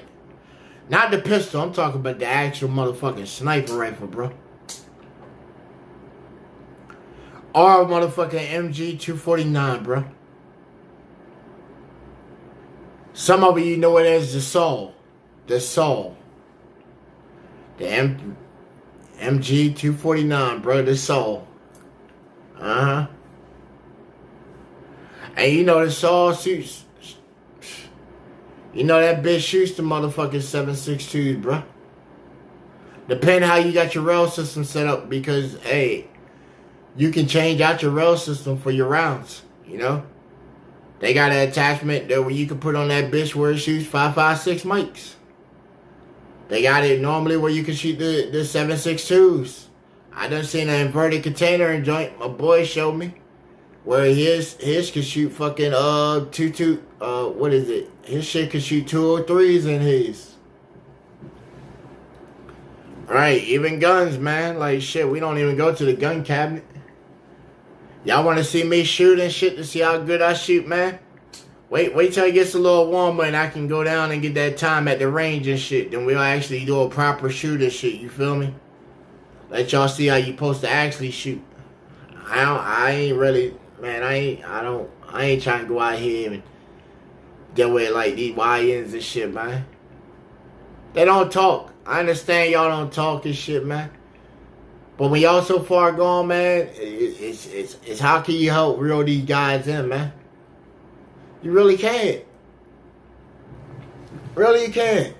And then the sad shit is, man, they so hard out here and shit with a gun and a weapon. But when y'all go behind the walls and shit, y'all get bitched out. You get bitched out. The same people from your neighborhood and shit. You thinking, yeah, I go in there, I'm clicking up with my crew and shit. Nah. You see, your little gang and shit like that, your colors and shit, when you get it locked up, they don't be banging colors like that. I seen blood, I seen races. That's what I seen races on the color of the skin. I seen Bloods, Crips, 9 Trade, T-Chops, Lokes, Hoovers, and all those niggas. I seen all of them band together. They were the Bloods. And there it was called number game. Number game, what you banging?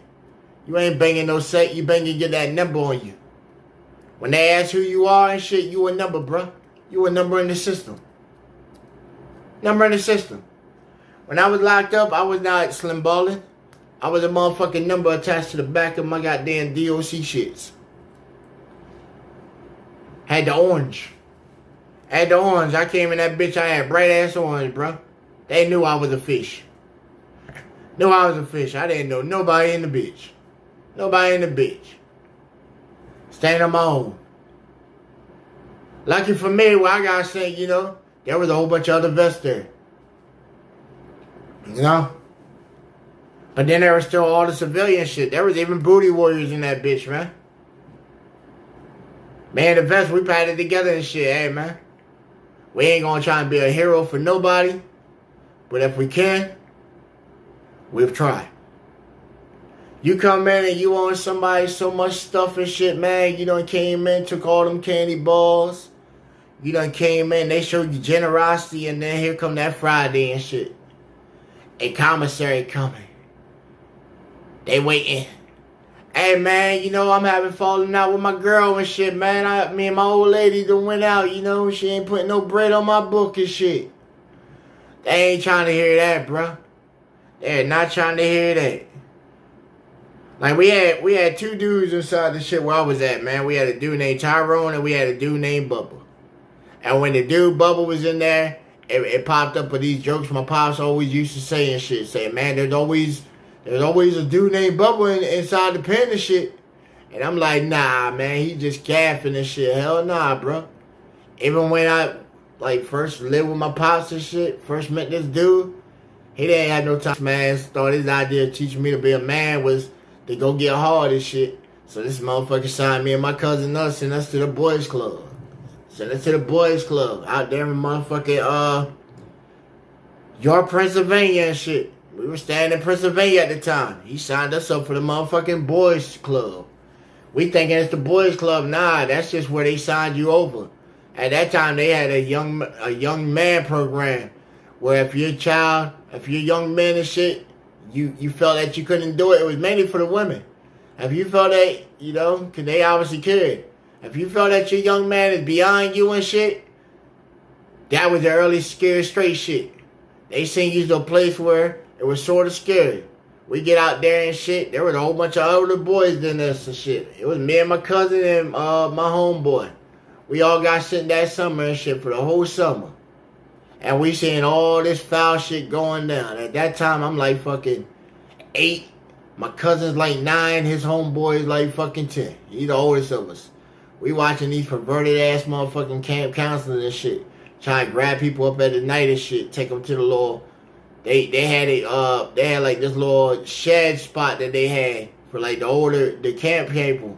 They go in there and shit and you hear boys cry. They didn't know at the time what was going on, but you heard boys cry. And when they came back, they never acted the same. Right. And most of the people there were white. And it was crazy as shit that, you know, some of these individuals I know, they came out years later and shit. Because, you know, they push it on social media and shit nowadays, this SA stuff and all that, man. Some of them guys are down hitting like 40s and shit in life and shit, man. Still been living with that trauma and shit. I know 2 of the guys that are personally inside, they never getting out, man. When they got older and got the means, they went and got these people.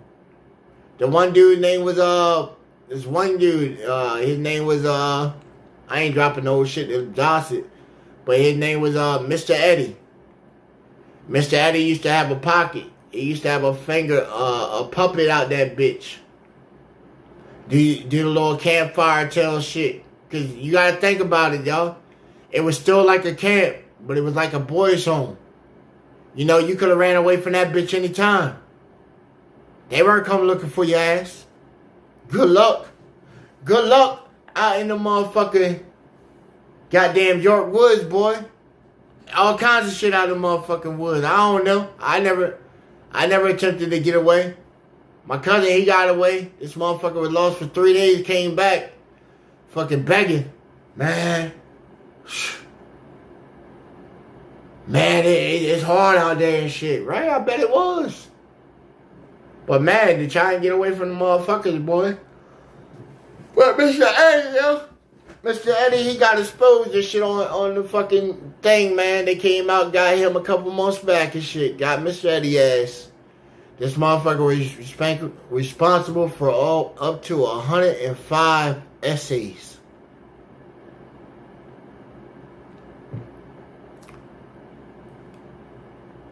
Yep. His partner, Mr. Fred wasn't lucky to get locked up and get and protected custody and shit like that. Mr. Eddie, you know, as soon as he got in there, he didn't even make it a week. He didn't make it a week. Somebody got him. Got his partner though. He ain't, man. He got, man. That's why I said my boy. That's why he got life now. That man tortured that guy. He tortured him in a heinous way. And he, you know, he was gang with that shit, man. He was a gang member too. You feel me? All right. He was really gang. And he got his shit by getting on with his homies. And they got on with that guy. They all supposedly had terms and then tortured this man. And what that, man, shit.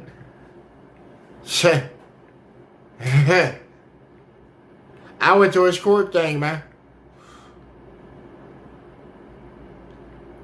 That man getting out. He done hit me back since. He said, well, shit, it could have been worse. They could have gave me death. He still got life. You feel me? He might be able to get out after some time go by, you know, maybe about like 10, maybe 15. He might have a chance. Beat the shit, you know. Reacting on trauma and shit. Hey. That's why I thought he would have got off, man. On fucking insanity and shit, man. Somebody did something to you. You finally had to act on it, man. They obviously didn't give a fuck back in the day, but now you see it's a big issue and shit now. Every time when you see commercials and shit on it, it was always the women shit. They were like, man, you know, a man is hard and shit. That shit ain't gonna happen to a man. It's like, shit, that shit happens to men more often than you think. Especially on the inside, dog. Like, it's fucking crazy. It was crazy. I thought being inside the spots and shit were crazy. Nah. Prison was fucking crazy. Anytime somebody come up and shit and they trying to trade some soups and some honey bun and shit. Talking about, oh yeah, you know, I'll make you feel right and shit for a couple of them suits. Right. I had motherfuckers dressed up. Like, yo, you talking about blouses. They t-shirt became a bra. The man's fat done made him some titties. He done took his fucking Kool-Aid mix, done applied that shit on inside the mirror in the cell and shit. Then took some paper mache, made him like some little fucking straws and shit. He done wrapped his hair, got long ass hair. He done wrapped that shit up. Now it's coming across like fucking some shit that your girl will rock and shit. His fucking little prison issue goddamn pants, he done pulled and cut them bitches off. He got them shit so far up his motherfucking ass because he wants you to look at his ass and shit. So far up his ass, done tucked his motherfucking sack and shit back. And he out there soliciting. Put a little ponytail from another piece of his shirt, done wrap that bitch up to make it like a little bow tie in the back of their hair and shit, and then come around. What you guys doing? You know, what you guys doing? Oh, y'all got the store going on. Y'all doing some trades? Mm-hmm. I know you want some of this. My celly, yo. I was like the first night I had to beat my celly up. I thought he was a cool guy. He was like my celly for like 3 months. And now I see this guy right here trading off commissary trying to get some ass. Trying to get some ass. Then he talking about, hey, little bro. You don't mind and shit, right? Just go for a walk real quick for a little bit, you know? I'm trying to unwind and shit. My nigga, you ain't doing that this. What you mean, man? What you mean, man? Man, exactly what the fuck I mean. Oh, it's like that? It's like that? I say, hey, you want me out the cell, yo, you gonna have to be my ass, my nigga. Oh, why you gotta be like that and shit? Yo, you ain't doing no foul ass shit inside disrespecting our fucking home, man. We both gotta live here and shit. Oh, man, I'll do something to you. Soon as that motherfucker said that shit, bitch. I slept on the fucking top bunk, yo. I'm tall as shit. I like being on the top bunk. Soon as he said that shit, I just kicked this motherfucker. Bop! Kicked his ass against the fucking wall. Came down and started lighting this motherfucker up. That's when I knew he wasn't hard. Because the first thing he did was fucking start curling up. The faggot nigga like, you should be my nigga. I'm about to fuck you out too. Cause you fucking gay as shit. Get the fuck out of my goddamn house. Brought that gay ass shit. The motherfucker even went and told on me, bro. Went and told on me, trying to get me hit with extra assault charges and shit. Got me thrown in the fucking solitary. Fucking went and told on me. Went and knocked on the door. Cause you know they don't hear you. They don't hear you when you hit that fucking door, man. That metal ass door, man, they'll let there and sit, let you hit that shit. I swear he hit that shit for about a good 30-something minutes. Everybody in the pod walking around looking. I got the old head niggas coming over to me and shit. Hey, young blood, you know he down there about to go talk to the man on you. Man, let that bitch ass nigga do what he does, man.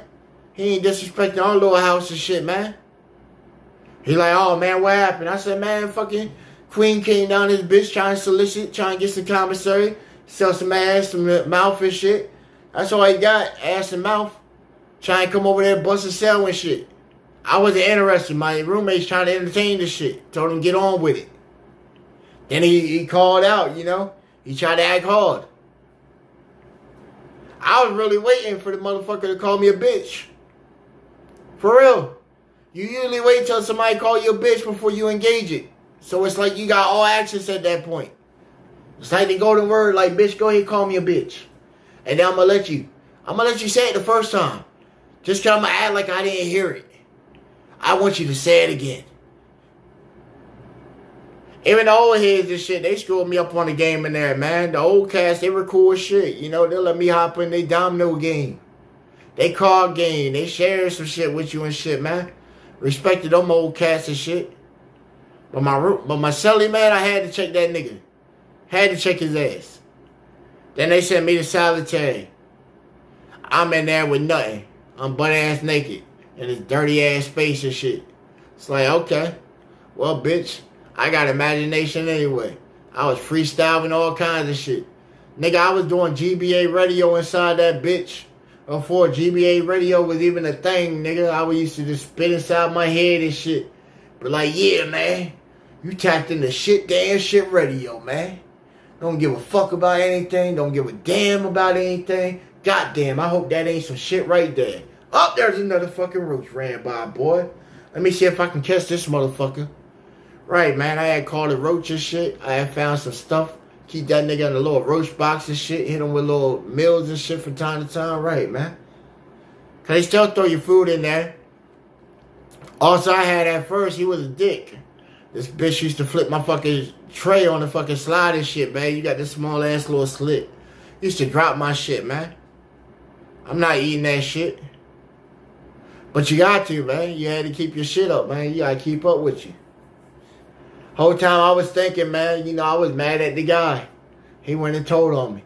That kept me fueled for rage for a while with shit. Then when the rage suppressed, it's like, man, it ain't so bad in here. Then you start talking to yourself. I had my own like fucking music concerts and shit, bro. On concerts, all kinds of shit. I had a bitch that magically popped in that shit that would talk to me. You know? But then one of the guards and shit, you know? After a while, I had a female guard that was out the shit. She was cool as fuck. Sat there, she knew I was a vet and all that shit, doing talking and shit. Cause at first she didn't talk to me first couple days. Sat there. And that just made me mad, you know? So I came off mad disrespect, you know? Then when I gained respect back and shit, you know, apologize and shit, she started showing respect. She started giving me some conversation and shit. You know what I'm saying? I was down one day and shit, man. Was feeling like I was at the end of my rope and shit, eh? She sat there and talked with me and shit. I got to slide a little game and, you know, she gave me a nice little tug through the goddamn window, boy. Whew. That relief, man. That relief. But when I came back, man, I was looking for your ass, bro. He got transferred. He got transferred. Cause when he got back, somebody ran down on him, man. Somebody ran down on him and made him they love his girlfriend and shit, man. I said, see, he wanted to fuck with the queens and shit and got turned into a queen. Cause when I came back, some of the vets, they see me in there and shit, like, yo, man, welcome back and shit, man. Welcome back and shit. Right, they were glad to see me come back and shit. It's like, man, glad you kept your head up and shit, man. Especially the old guy, man. You know, he was all about the church and shit. He did like little church service and shit. I didn't want to hear what he was kicking all the time. Most of it sounded like bullshit.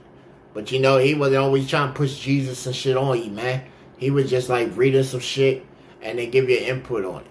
You know, how to get through this day inside this fucking hell that we already trapped in with these motherfucking irate fucking animals. Call it what it is, man. Animals.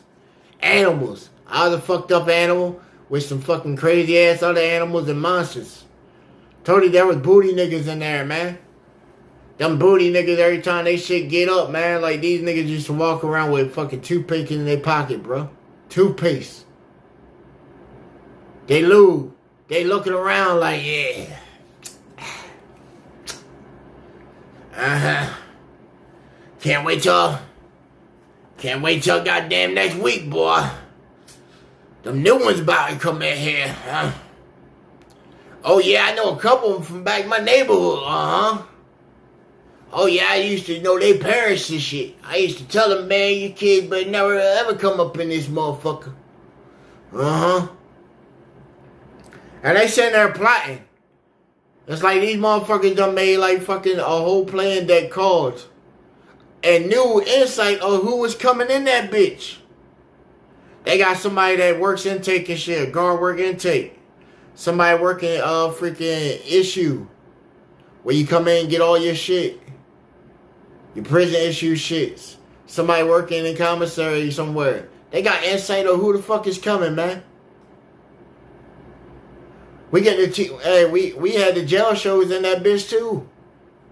Right. We had the local news, so we got to see exactly who just got busted on some shit and knew that y'all were coming there.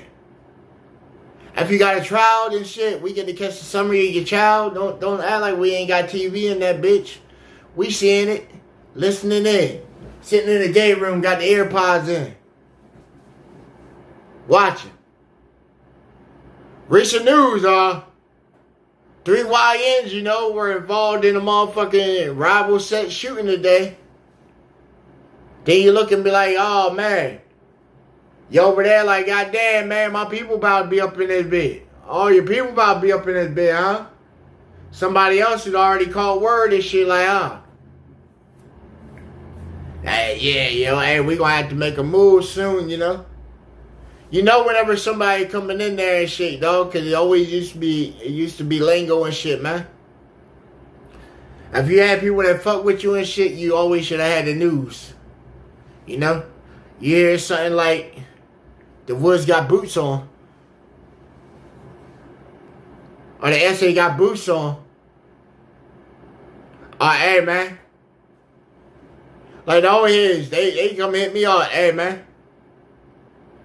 Don't be rocking your slippers today. Keep your shoes nearby. That's already code right there. There's some shit's about to go on. Shit about to go on. I think when I got in there, yo, my first 3 weeks in that bitch, I was on guard, man. I was on guard. I didn't know nobody. I was the guy that chilled right there by myself, yo. I'm chilling right there by myself and I'm observing every motherfucking thing that's going on. People looking at me and shit all weird. I'm looking at y'all. I'm trying to figure out who, what, where, and what's going on.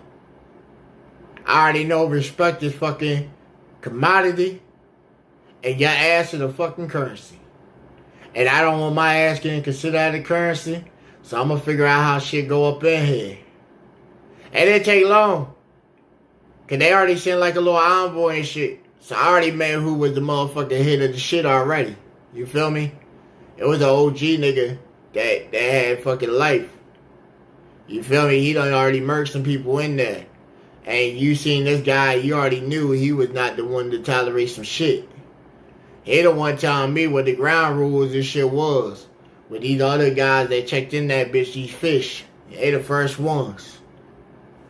Saying, hey man, you come in here, do your time and shit, your business, your business. Once your business become my business and I gotta act on it and shit, you don't want me in your motherfucking business. I'm in your business and everybody in your business. And I like being in people's business. I call it right there. Respect, man. Respect. Okay, it's all about respect. He called me out at first. He said, hey, brother, man, I see you got some ink on you.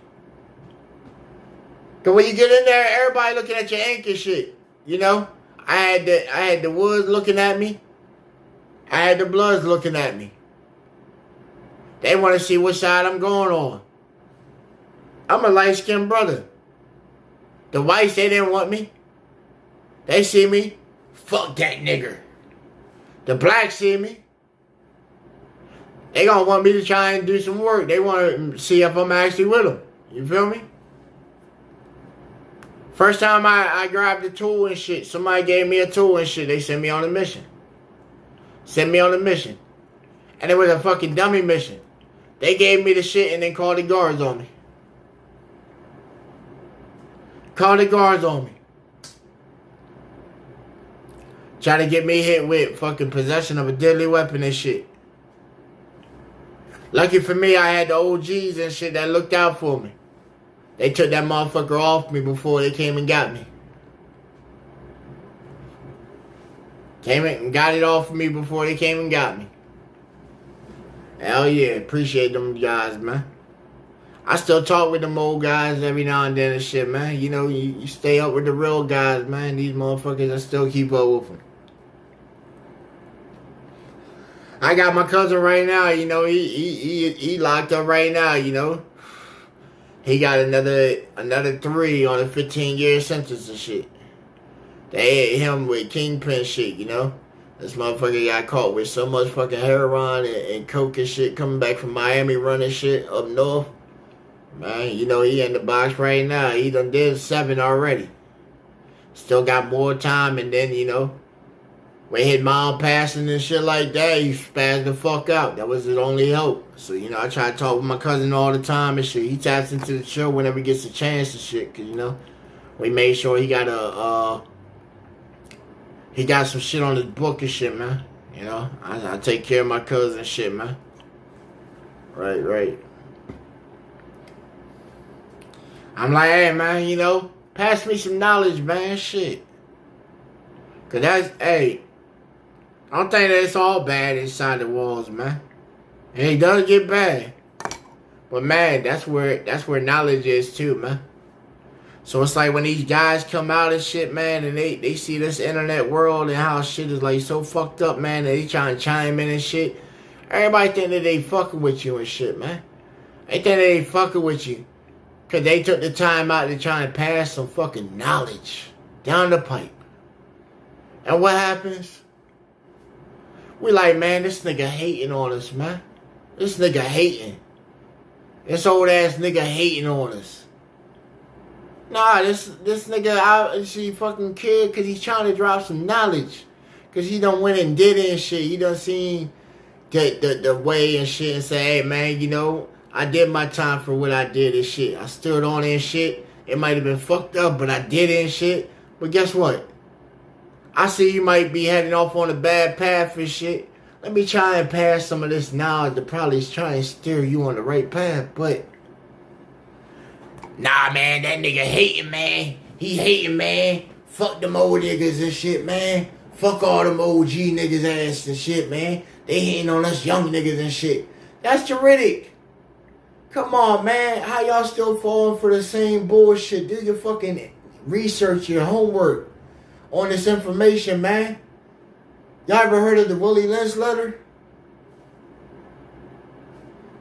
This man wrote a letter describing how to extend control over his property. I'ma use my property. How do I keep my property in line? I'ma turn the old nigga against the young nigga, and I'ma make the young nigga hate the old nigga. Cause the old nigga has what the young nigga wants. The young nigga has what the old nigga wants. How? Because the young nigga still has life.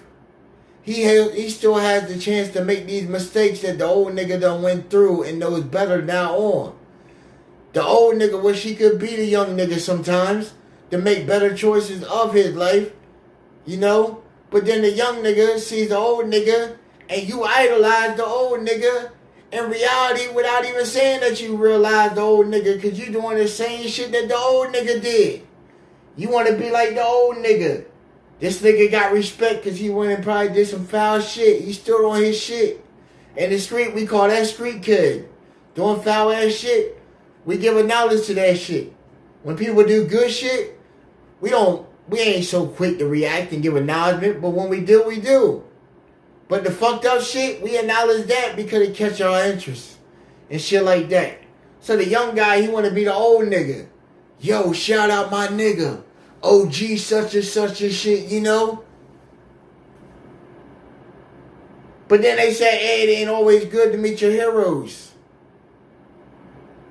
Really ain't always good to meet your heroes. Because you see them and then what happens? You've been envying them for so long and shit that now when you start clicking up with them, you feel that they throwing occasional jabs at you. Man, I used to respect this nigga, man. He thinks he hot shit and shit now, man. Because he blowing up.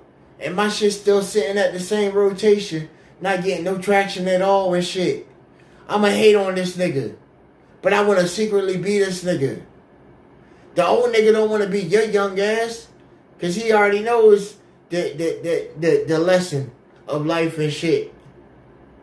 How can he hate on you when you're trying to do the shit that he's already done? That's what gets me. These young guys, You're trying to do the shit that's already been done. Then when somebody like, oh, you're copying my shit and shit. Show me originality, bro. Show me originality. We've been on this motherfucking planet so goddamn long. Show me something original. We might get new inventions every now and then. But guess what?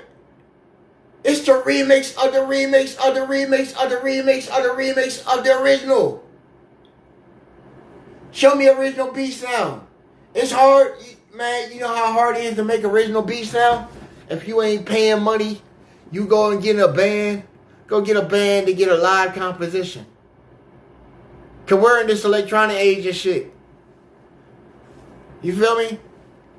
Well, we all feel entitled and shit. I mean, like, man, you know, let me call this out there. All my producers out there, man. How many compositions do you have where you actually have your music sheet? I just want to know. I ain't throwing shots. I just want to know.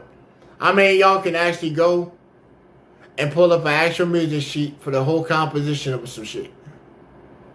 I ain't trying to toot my own horn, but I got pieces that motherfuckers say is on par with Revolvio. You don't know who Revolvio is, man? He's a great, famous orchestra over in the UK. I got comments on stuff for tracks that I done paid for reviews. Don't know who reviewing my shit. I got a track called Dancing in the Moonlight.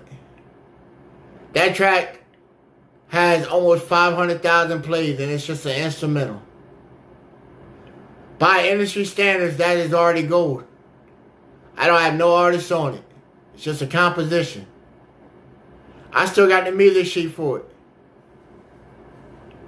But who sits there and writes sheet music? Every now and then I get people that tap through and they send me their sheet music and shit. They put it in the video, make a video representation, have it the little thing play it back.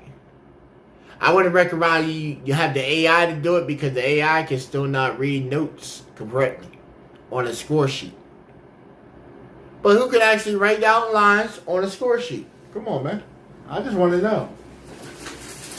I ain't capping or nothing. You want to see? You want to see? I'll show you something, man. Just show you. Just to show you, man. Hey, where my one notebook at? Is that in the... Yo, cuz! See if he back yet. Cuz!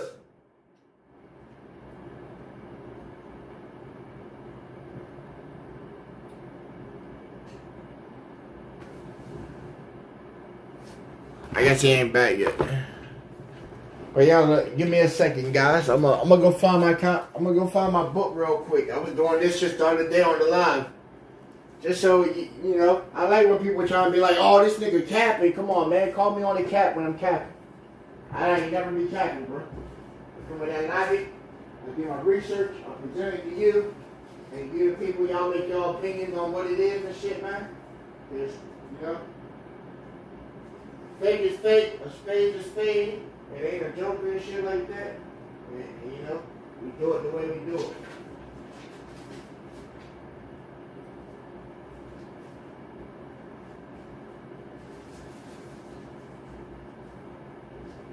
Hey, Lisa. You see my notebook? Now the notebook that I was writing them raps in. Not the other one.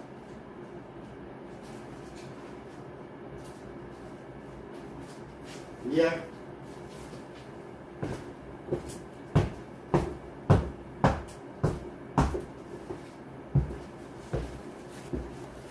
Right, cause somebody gonna be inside. Somebody gonna pop on my screen and be like, yo, this nigga capping and shit. I like when they did. Monkey man, what's good with you, man? Had to go grab my book real quick, you know. I'm gonna show the people a little something. Just cause, you know, every now and then I get them haters and shit that happen to come across and shit, you know. They be like, oh, man, this man talking about he writes music and shit like that, writes scores and shit. It's like, okay. Let's see which one we got. Like, bro, if I write a song and shit, like, yo, I actually write a song and, like, song structure and shit, bro. At the top of that bitch, you know, the first thing I start putting my notes. I write out actual lines, man. Actual lines, just like we did in college. This is how I learned this shit in college and shit. Music Theory 101 and 102. Over at Salisbury University, you know what I'm saying? The teacher there, he actually made, for our final, we had to actually do the composition. You feel me? And there was mad people that got on the piano and fucking sucked straight ass. They were like, oh man, I can't just rock the beat. Right. The teacher said, go ahead and present your presentation of your composition to us. And they're like, where do I dock in? One of my boys, you know what I'm saying? Shout out my man Tony Benson and shit, you know what I'm saying? Fuck it, yo. That man got up there one day for our presentation, and he said, go ahead and perform your composition. And they had a ballroom piano sitting in the front of the classroom. And this man looking, he's talking about, so where do I dock my thumb drive in so I can play the beat back? The teacher said, excuse me? He said, hold on. And then, you know, the teacher got up, said, hold on. I think we got something going on here. He said, how many producers do we have in here? Music producers. We have in the class. So, of course, you know, I've been doing music like 7 years at that point. I stand the fuck up. My boys stand up. We got like 4 other, like, white guys, they stand up. We got an Asian dude. He stood up. Like 3 chicks, they stood the fuck up. And we're all standing there, you feel me? And he said, okay. Now, amongst all you that stood up, he said, the rest of the class, you're dismissed. Y'all can leave. I thought he was bullying at first. No. He wanted to try and show something. So he went out. Now, it's 10 of us in total still in the classroom. I've already done snickers some shit under my breath and said, man, this racist ass prick. He heard me. He said, oh, you have your right, sir. You have your right to your opinion. I said, yeah, just like I said. And then he said, yeah, so you got the right to your opinion. I'm like, okay, so I just shut the fuck up. Then he called us. He said, okay. So out of you, gentlemen that are here, and ladies, because it was 6 of us men, and it was the ladies. He said, how many of y'all did the assignment?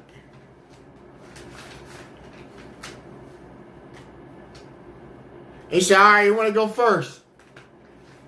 I damn sure didn't want to go first, bro. I damn sure didn't want to go first.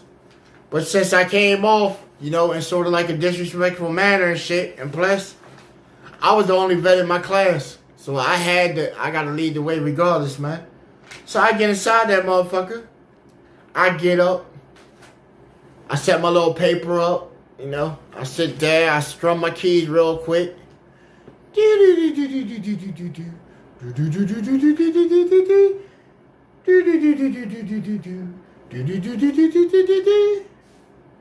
Right, you gotta test your keys. I had to fill out the piano real quick. Find exactly where my keys are.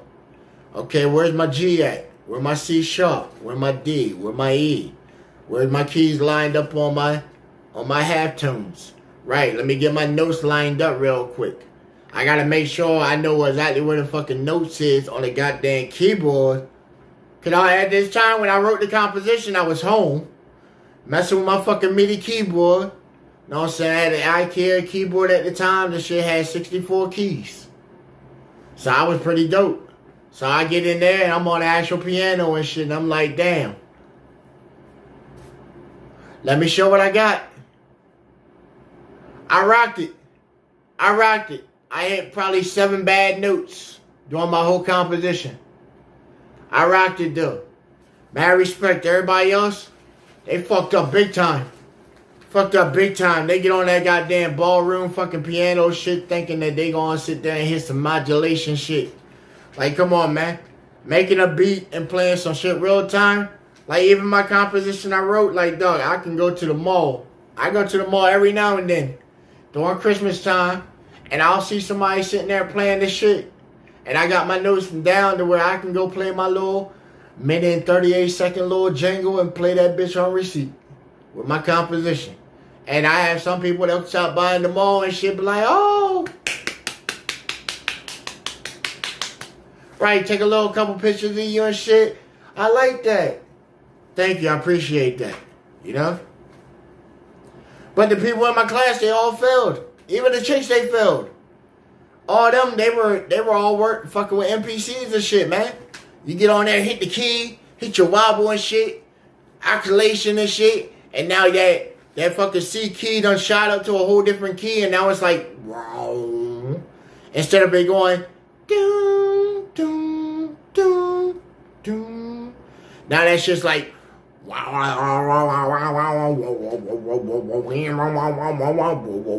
that's cool for doing music and shit, but the actual composition, that ain't gonna fly before a live audience, man. That would not fly during a live audience, man. But we got Monkey Man, man. TMB Monkey Man in the building with us, man. Hey, need them pills, bro. If you didn't tap into the stream earlier, bro. You said we came back with the bag, man. I told you. They looked out for us, man. They looked out for us, man. We got about 5 pounds right here, man. So if y'all need some of this Lazarus pill, man, we got the packs. We still waiting on Monkey Man, you know, and Reverend Flow More Dollars. You know, Flow More Dollars, man. Waiting on him to send us the the ball deodorant sticks, man.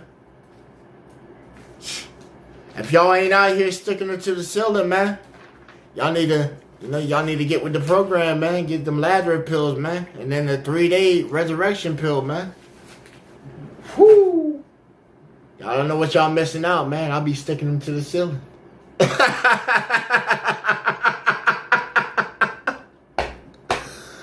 Oh man, hey, that was a good little thing, man. That was a good little thing, man. All love and energy and shit. Hey, Monkey Man, we even got Brother Triple C to play it on his channel the other day. He really wasn't like feeling the vibe because he was doing the music review show, but man, he played the first part up until he got to like For Sure TV, you know. When he came up with the motherfucking unlimited wood and shit, my dude, like, that's when they had to kill the video, but you know. It still gotta play, you feel me? It still gotta play. His audience got to see it.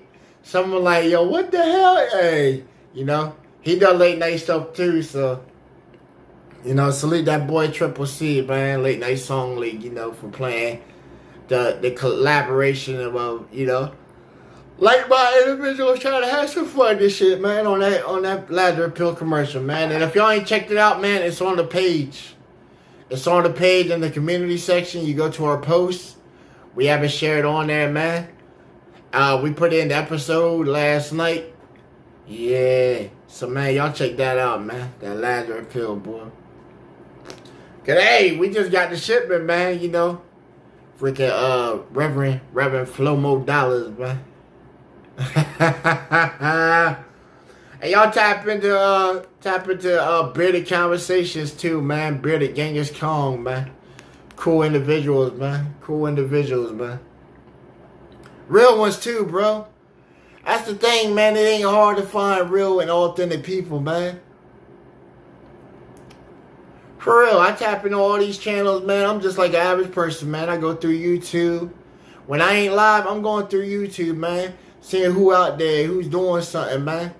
I ain't trying to come across people that's spewing hate, rhetoric, and shit, man. That gets tired. I could just walk around one of my neighbors in the neighborhood. I stay around a whole bunch of white people. I could just walk up to them and say, what's up, cracker? You know, some shit like that just to get a racial reaction back and shit. But they don't come around. They see me all the time. How you doing, man? Sir? How y'all doing today? Y'all need some help over there? Right, I see my neighbors outside like fucking gardening and shit, dog. And they old. You know what? They don't give a fuck. I can have one fucking $1,000 outfit, my nigga. I stop what I'm doing and I help these people out and shit. I might have just fucked up my goddamn pants. I don't give a fuck why. Cause hey, big man, the creator done blessed me to have the nice shit that I got and shit. He allowed me to see another day to walk out, breathe, enjoy his shit that's outside my control. I'm just a object inside his game and shit. So what gives me the right to walk around and express my rage and shit to people just cause I'm having a bad day or something like that? Am I having a bad day now? Nah, I ain't having no bad day, man. Anybody in the chat that perceives that I'm having a bad day, my dude? Nah. I am kicking it with you people. I done brought y'all in so where y'all can vibe inside my little sanctuary and shit and kicking it with y'all. People pop up and chill with us, so they don't pop up and chill with us, man. You know?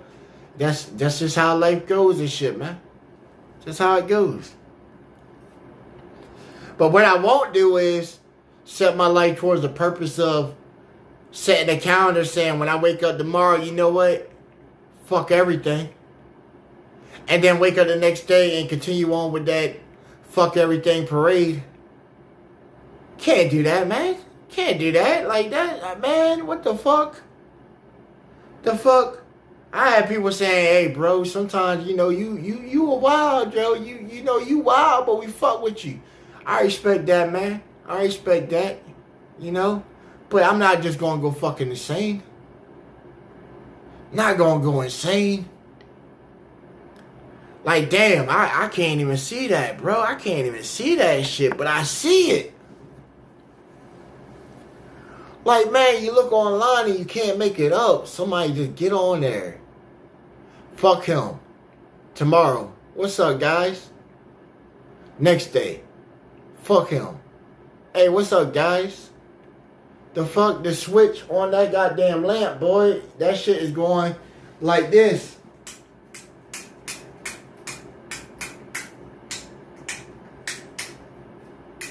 Right.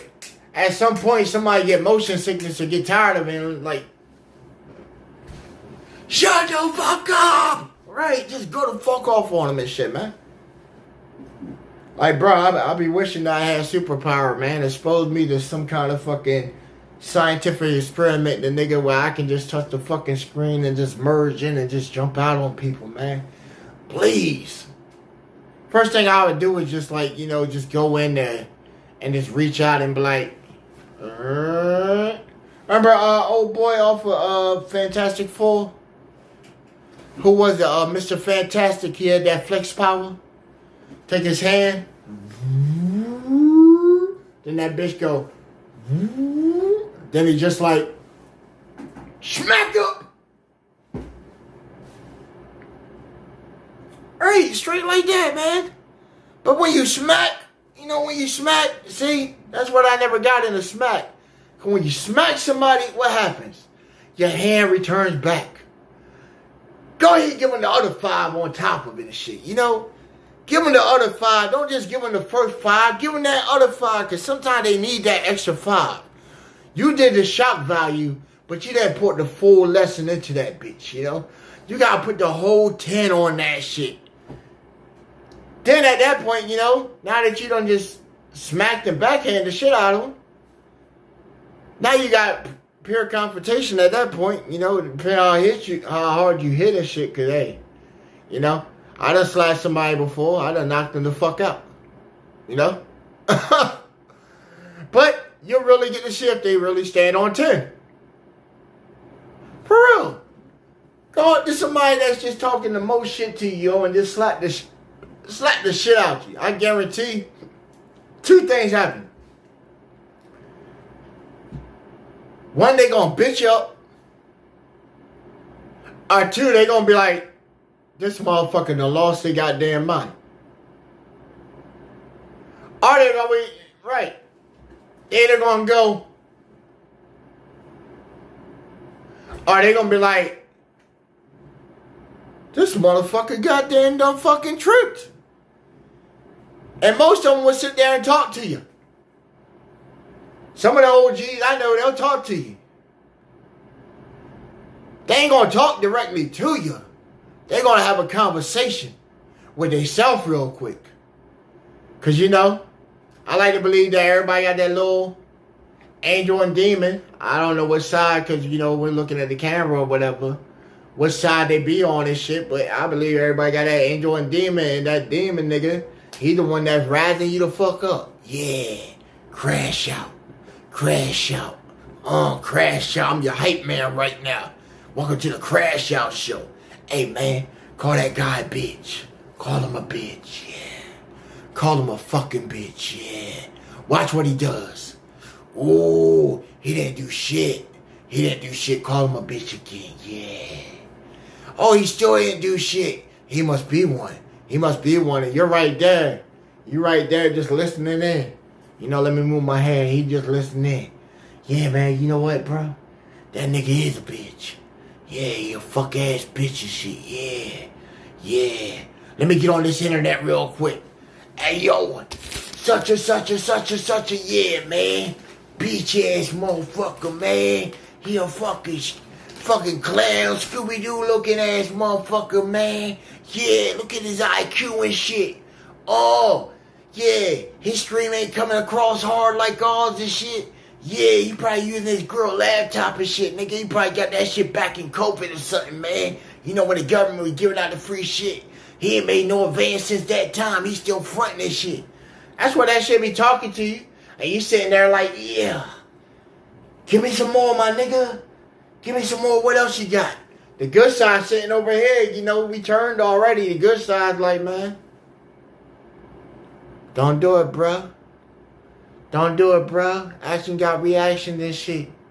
You know, they come off all humble and shit. Got the little, ha, ha, ha, ha, ha. Right. Don't do it. Love your brother. And you're like, man. Hey, man, don't listen to that square ass nigga, man. Man, he making some sense, though, man. Hey, man. Crash out, my nigga. Bitches and hoes, sluts and 40s. Yeah, you're like,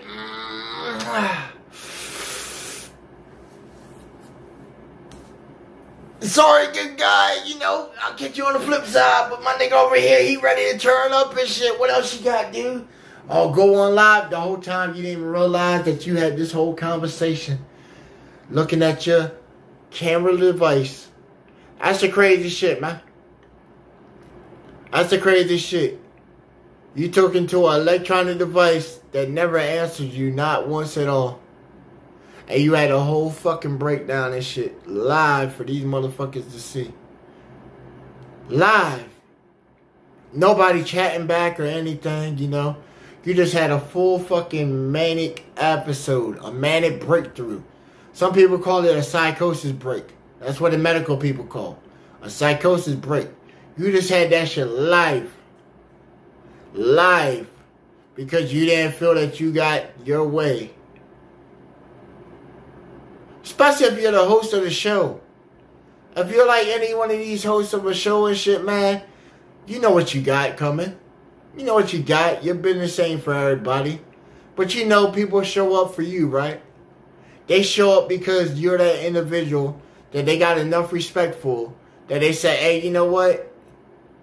I want him to spin my shit or whatever and shit like that. You know? That's why we come back and show this support. If we fuck with you, we come back and we show this support and show this support. It shouldn't be never no condition. A condition or situation in where a criterion is put on the value of appreciation before you even consider it as an associate or a friend of anybody, man. For real.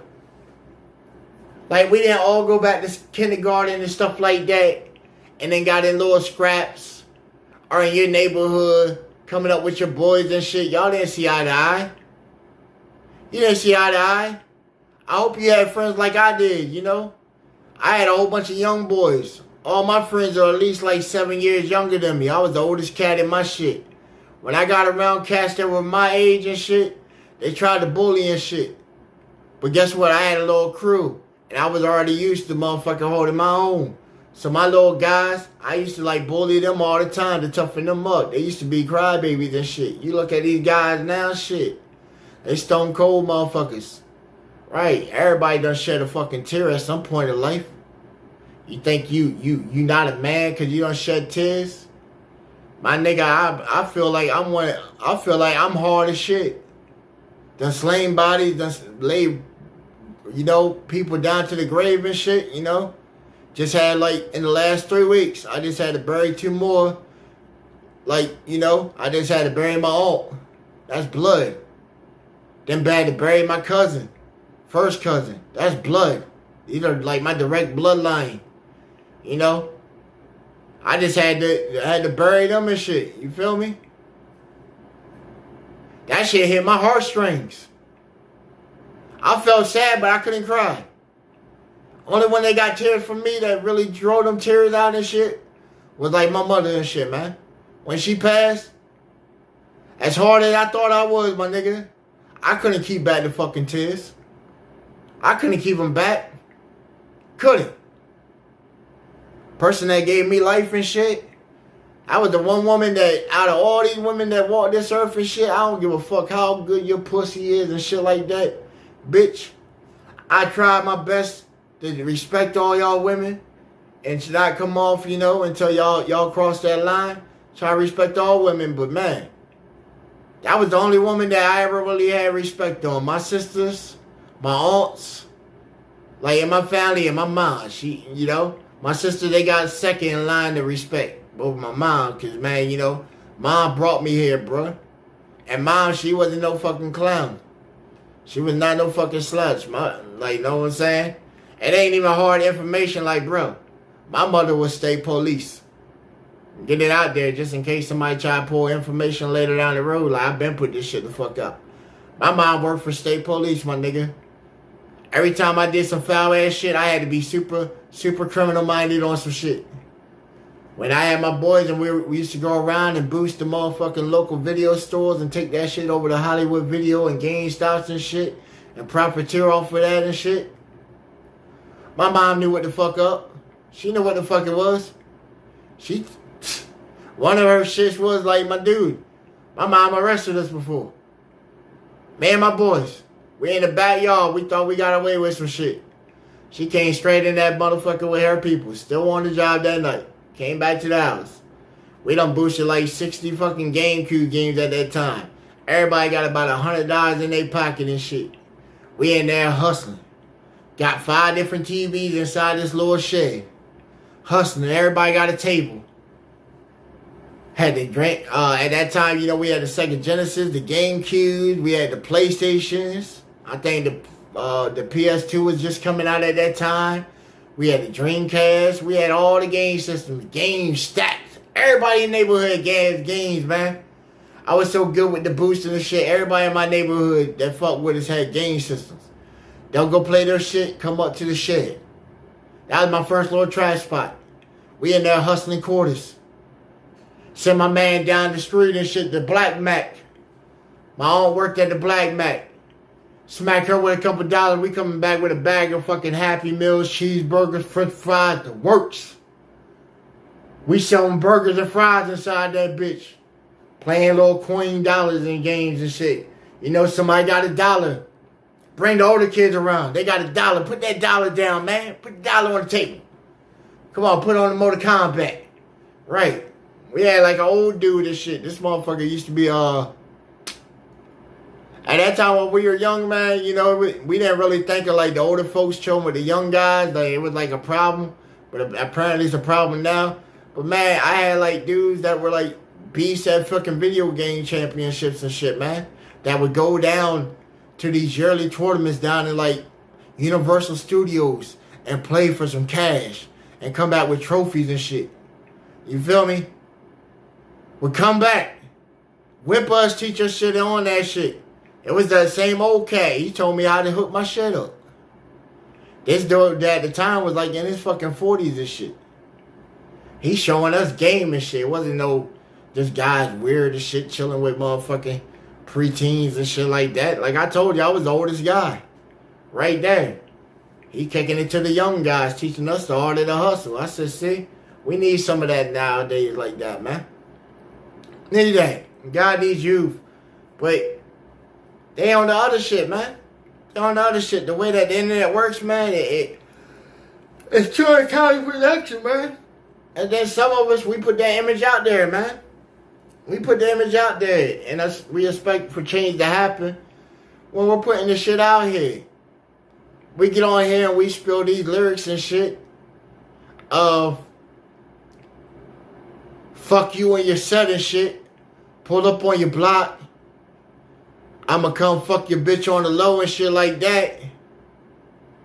Fuck your mom and all kinds of shit like that. We put this shit the fuck out there. And then the youth come across our content on fucking like shit like YouTube and all that. And they thinking this is what it is. How do I get on? How do I get people to start watching me? Talk about me and shit. When we the motherfuckers out here. You think about it now, man. We're the guys right now. When we used to look at these OG guys. Putting all this shit out here. Flipping blocks and spinning the bin and lighting up the ops and all kind of shit. We were watching these guys thinking that's the way. And then when we get in a position of where we can bring it to the people, we're hitting them with the same fucking shit. As if we mixing it in a different message and narrative and shit. Really? Really? We do the same shit. And then look at ourselves like, job well done. We got this episode done and shit. We got this shit done. Not worried about who's coming across this energy of this program that we just created. Because it's still out there. Somebody going to come across and scroll and be like, hey, let's see what GBA talk about.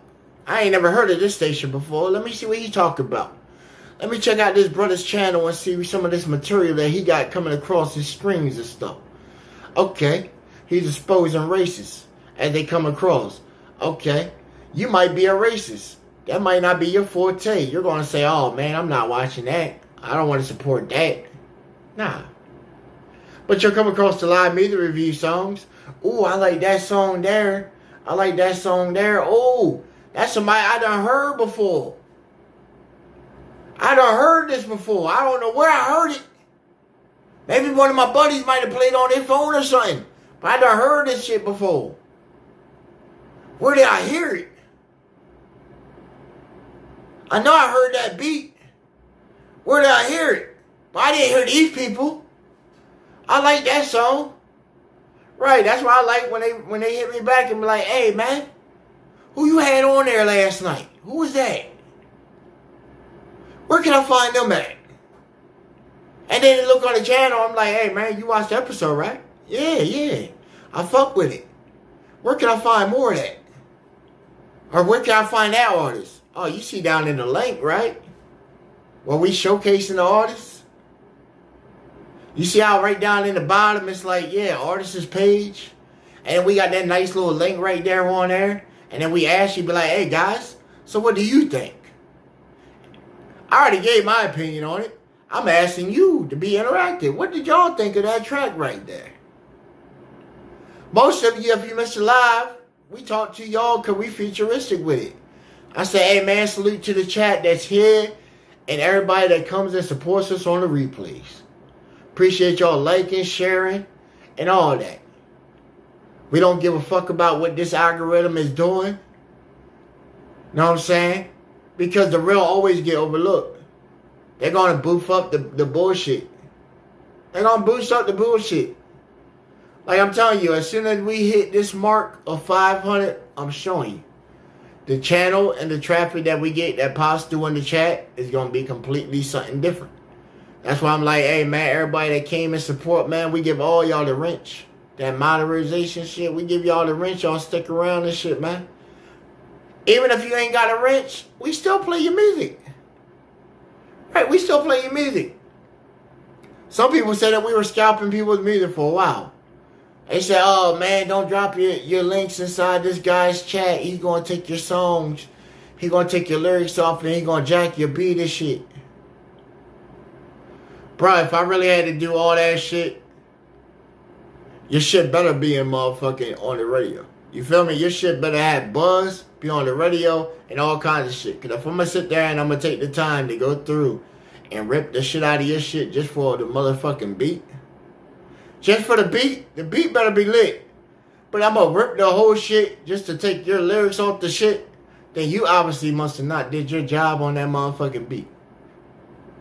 But I'm going to take your lyrics and put it on a whole different beat, doing a blend mix and shit, and you're getting inadvertently blown the fuck up without knowing that you're getting blown the fuck up, and people start reaching out and your platform start rising and shit. A simple thank you, you know? It ain't much. It ain't much. It's pride, man. Some people get so prideful and shit, caught up in this pride and feeling, man, that it's like, what the fuck? What the flying fuck? Like, really, what the flying fuck? Because you can't make this shit the fuck up. You can't. You cannot. That's why I said, man, shout out to the people that made this motherfucking camera, boy. Shout out to this camera and this live stream shit. The way you can put shit out here. When motherfuckers go off the deep end. There ain't no he said, she said shit no more. It's like, show me the clip. Then when they see the clip, the person wants to go back and say, nah, I didn't mean it in this cortex. And we like, okay, well, do you want to come on and have dialogue to explain what the fuck you just meant? Because we just heard what you said. We just watched what you said. We done listened to what you said. But now you're saying, nah, that ain't me. I get online and I'm not me no more.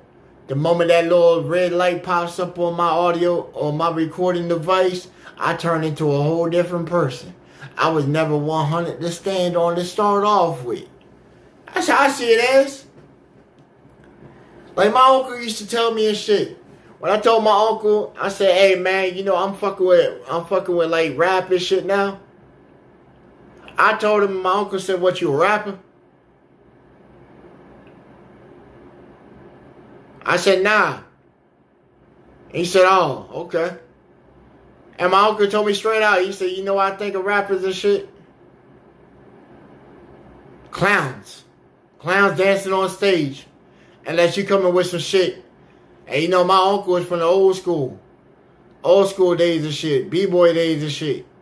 You gotta come with that real shit that they relate to make them bop.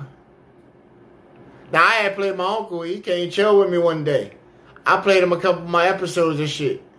And for real, when it came to like overdose music, when Q sent me in his shit, man, my uncle was sitting here vibing. He said, I respect that. I fuck with that. That's a real one right there, nephew. That's what you need to keep fucking with you in your circles. Keep a real one like that. Because a real one always recognize real. He said if he ever fucks with you and shit, reaches out to you and shit, you know he's real. He said if they reach out to you randomly and shit, man, you know they real. If they want to talk with you and shit, they fuck with you. He said, nephew, you know, I tap in your show time to time between work and shit like that when I get the chance. He said, man, you got a lot of clowns that come through your shit, man. He said, I sit back, roll a blunt and shit and be like, damn, what is nephew doing? He just gave these motherfuckers the light on his shit. You done gave them the light on your shit. And I'm like, damn, when you think about it like that, and then I have somebody else tell me the same shit, I'm like, damn. Maybe I have been popping up the bullshit. Maybe I am popping up the bullshit, because since we started the show and shit, you know, we done got all kinds of different walks of life come across. We done had freaking flaming flamingos hop in the chat saying homo stuff. We done had my exes, they don't pop up inside the chats, get fighting amongst themselves over, I guess, whatever attraction I had over them, you know. We done had racists pop inside the chat. We done exposed them. Yeah. Anybody tuning in, man, you know, we still got the, man, y'all don't want to miss that tonight, boy. You don't want to miss that, man. Racism 2025, man, Exposing It Live, Gba Radio, man. Y'all want to tune in? If you ain't subscribed, man, hit that little bell, man. Don't just hit the first bell, hit the second. You don't want to miss anything that comes down the pipe. If you hit the first one, it just shows you the stuff, but then you won't get the notification. A lot of people say, man, I get the notification about an hour after you're live, bro. An hour after we live. I'm like, damn, that's fucking crazy. That's fucking crazy. It's fucking wild, man. What y'all got going on, man, out there in this world, man? It just started fucking raining here. I don't know if y'all can hear it, but yeah, it just started raining here, man. Weatherman said no rain. He said rain Saturday.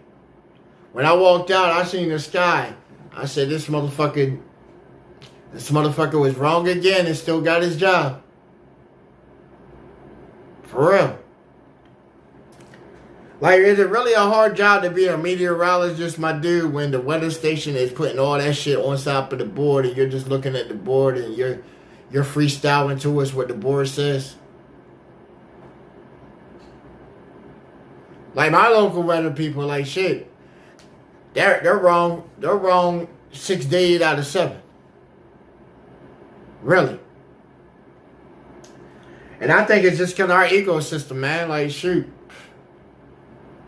On a typical Sunday, we done had it during the summer. Like July. During the summer. We had 2 Sundays back to back. Pardon me. Where it started off sunny. Got to 92 degrees. Shot up by noon. To about fucking 97. By 2, 3 o'clock, you see storm clouds coming through. So it got fucking dark as shit. An hour after that, it got super fucking dark. To where you couldn't even really tell the sun was up. Because they had blocked the fucking sun out. But you know it was still dark, like sort of light. And the temperatures dramatically dropped. From fucking these 90s down to fucking like 60s. And then shot down to like fucking mid like 40s and 50s. And then here came the rain. And when the rain came, you thinking, okay, because the sun outside is summertime. It's just going to make it maybe foggy, you know, or a little more humid. Not the temperature dropping down. I go look out an hour later back here in the woods. I'm seeing it looks like Sleepy Hollow. It's so much fog. By like 7, 8 o'clock, that rain's done fucking turned and made it very heavier to where now that shit's coming down sort of like half-ass snow. But since it's still so warm, you see the snowflakes, it touch the ground. It's still too warm, it ain't sticking. All in the same day. Wake up the next day like, goddamn. I thought it was snowing last night. Temperature dramatically dropped. Alright, shit. Let's see what it is right now, because it is raining right now. It's raining right now. Let's go ahead out of here. We ain't got to hit the block again yet. That's little cousin will come and grab some shit.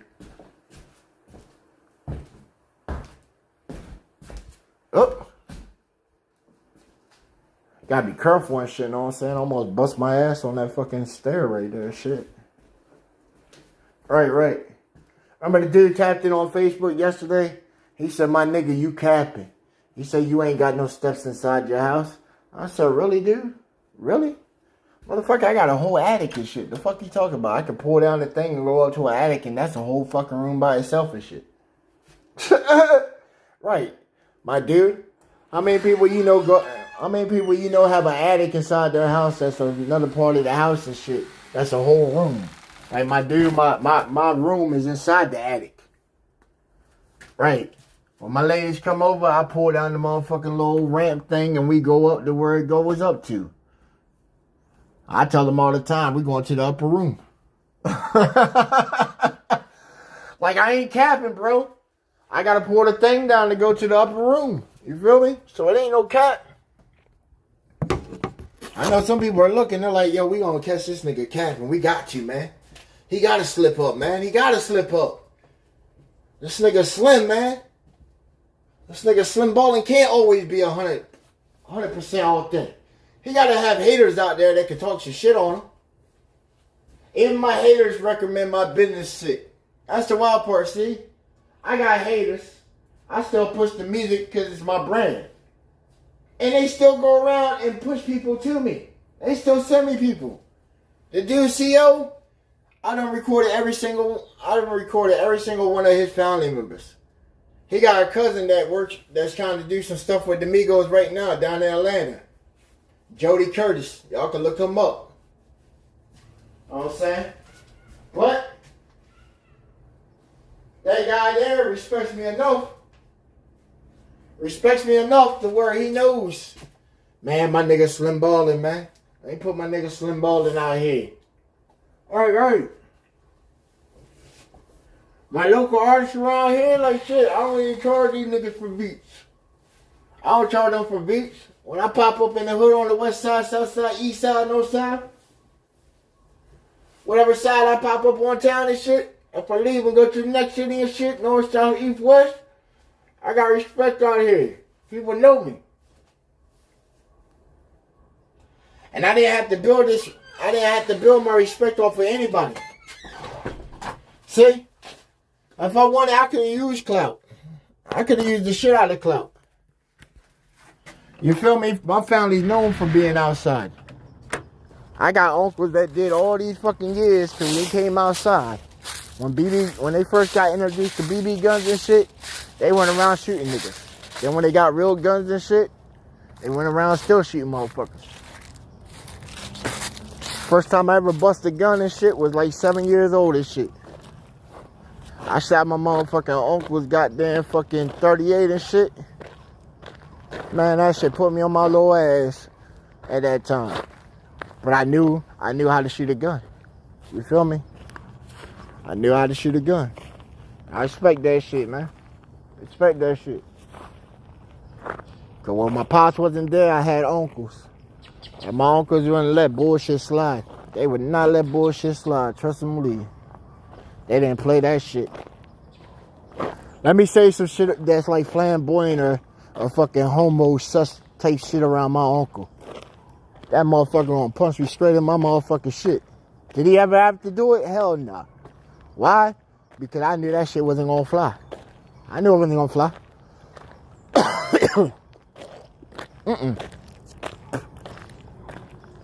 Every time I had some shit where motherfuckers come with numbers and shit.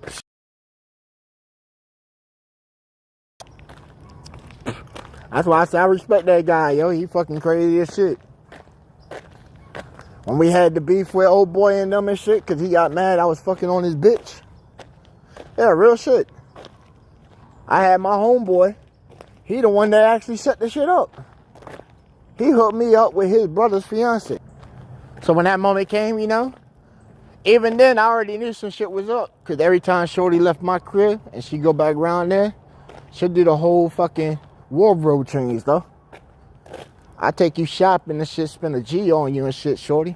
And you know women clothes is cheap as fuck, man. Cheap as shit. Y'all don't believe so, man? Go inside the mall, man. They got women t-shirts starting at like $2.99 and shit, man. I get jealous. I wish my clothes were fucking cheap, man. I gotta go into the mall, order shoes, and leave out the bitch with a receipt and an empty bag. I'm like, yo, keep the fucking bag, man. I don't even want the receipt because it's trash in my pocket. Well, sir, you need the receipt just in case, you know, you need to bring it back. I'm like, it's already bad. I just gave you fucking like $250. Right. I go in somewhere like JDL's or Foot Locker or the shoe spot. And I go grab some ACGs or some Timbs. and I gotta come in there and I gotta pay extra. Cause I wear fucking 14 and a half, so I gotta pay extra. And then you ain't even got my shit in stock anyway. Most of the places, they got a 13 and shit at the biggest size. So now I gotta wait for my shit to show up in the mail. And then, you know, around here and shit, man. If I ain't there to get my shit, yo, somebody will get it. Trust them, leave. I done had my $7,000 computer I had bought the first time. I had somebody fucking snatch that bitch up. As soon as I got the alert saying that motherfucker hit my house, within 30 minutes of me making it back from the spot where I was at to the house after I got the Texas shit, that package was gone. That shit was gone. You did not find that motherfucker. Did not find that shit. Could not find that motherfucker. Had to do the insurance claim, all that shit. Whoever it was, hey man. Whoever you were, bro. You obviously ain't in my neighborhood. I think it might have been the fucking driver and shit, bro. It could have been the driver, who knows? Cause they did it so smooth, bro. They did it so smooth. But the dumb thing is, bitch, I got security cameras on my property, bro. I got security cameras on my shit. So all y'all did was expose yourself and shit. Cause all I did was just do the insurance claim. Had the motherfucking Desert Storm send me a whole new rig. You know, cause I never received it. I even had on the package the package for verification. You know, where you actually have to sign to confirm that you received it. The guy, he left it smart enough to take the time out. Because here's how the whole thing went, right? The FedEx guy came, and when he came, he jumped off the truck. First thing that happened when he went off the truck, the box that the shit was in was packaged so fucking badly. It was packaged so badly that when he went to try to stand the shit up, the actual computer inside of his packaging fell the fuck out of that shit. Fell down the 2 steps off his fucking UPS truck, hit the ground, and the case actually shattered. This is from the roadside shit. Now, you know, I don't think they knew, but UPS trucks have actual cameras inside there. It's called the onboarding system. To where they can tap into you while you're on the road. Most of them have it. They're trying to push it across. It's what you call freight line shit. See? When we out there on the roads and shit, they're trying to get rid of CBs. Because, you know, with technology, now you can just do it like that. They put that shit right inside. And the bad thing is, like, driving trucks and shit, guess what? We don't have time to sit there and text and shit. We gotta use, like, little text apps and shit. Like, I used to look, when I was on the road, shit, I hated sending texts to, like, people's shows and shit. Like, if I fuck with your show, I hate it. And then you see my comment come across the chat, and you're like, the fuck is he talking about? This nigga fucked the spelling up on that word and all kinds of shit. Bro, cause I gotta talk. I gotta talk to get the shit. I can't help that the computer can't take my vocal tones and shit and articulate it in the right format to where, like, you notice in the caption nowadays, if you say bitch, shit, fuck, damn, murder, death, kill, shit like that, it puts a little line. It puts a line in the caption and shit. Because those are still flag words. Of course, they can say it on TV. But even if you go on TV and stuff, you won't see it pop up on the TV. I already did the test. I done went back and watched the last couple live streams that we did. Watched how it comes across the TV screen. Because see, that's why I said we do this work, man. Every episode I present to y'all, I play it for the team. And then the team is usually watching it through a TV. And when they watch it through a TV, the TV is at 100%. You feel me? We turn it to 100%. Because what I'm always saying on audio system, to the max, bro. To the max. And you know what I start doing? I start whipping that beat up. All them sounds is black. Get that shit to where now, what does it sound like when I put this motherfucker back on 50%? It's still hitting. Still hitting. My bass went down a little bit, as you would expect. The bass is supposed to fade as the volume go down. Your bass ain't supposed to sound louder.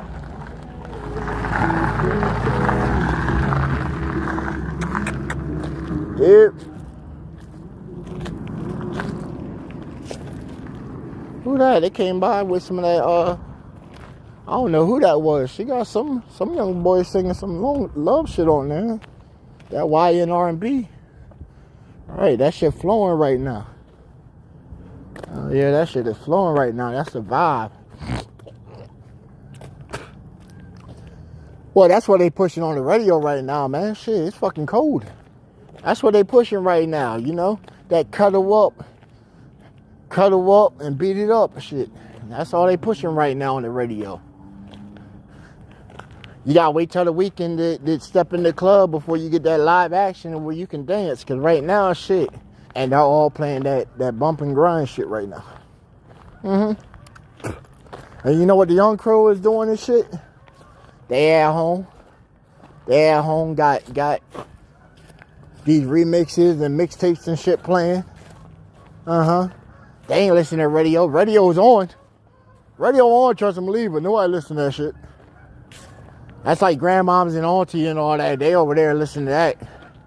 Until something that the kids know come across this shit. Something with like the bop in it. But like, oh man, even my boys, we sit down, we critique the shit out of everybody's song that come on the radio. Man, that beat is fucking crazy as shit. I don't know what the fuck that nigga was talking about. I don't know what the fuck he's talking about. That beat was crazy. What you think, cuz? Whole time his shit playing, we already over there freestyling and shit. Yeah, bring that shit back, man. Hey, find the beat for that motherfucker. Hold on, let me pull that beat up. I don't know what the fuck he was talking about on it. I don't think he did it right. Right, he obviously did it right. You know, he got the bread to put that shit out there, but bitch, the beat went harder than your lyrics. Right, the beat went harder than your lyrics. Now we over here, motherfuckers.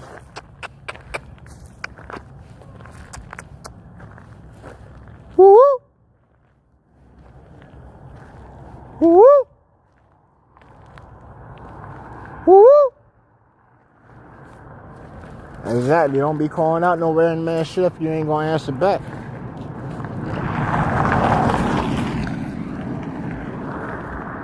Woo!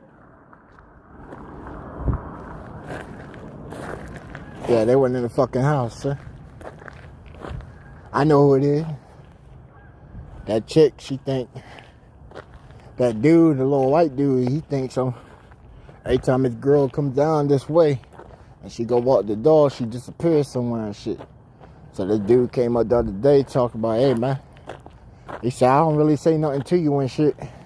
And I don't want to be no disrespect or start no problems or nothing. I'm like, what's up? He said, man.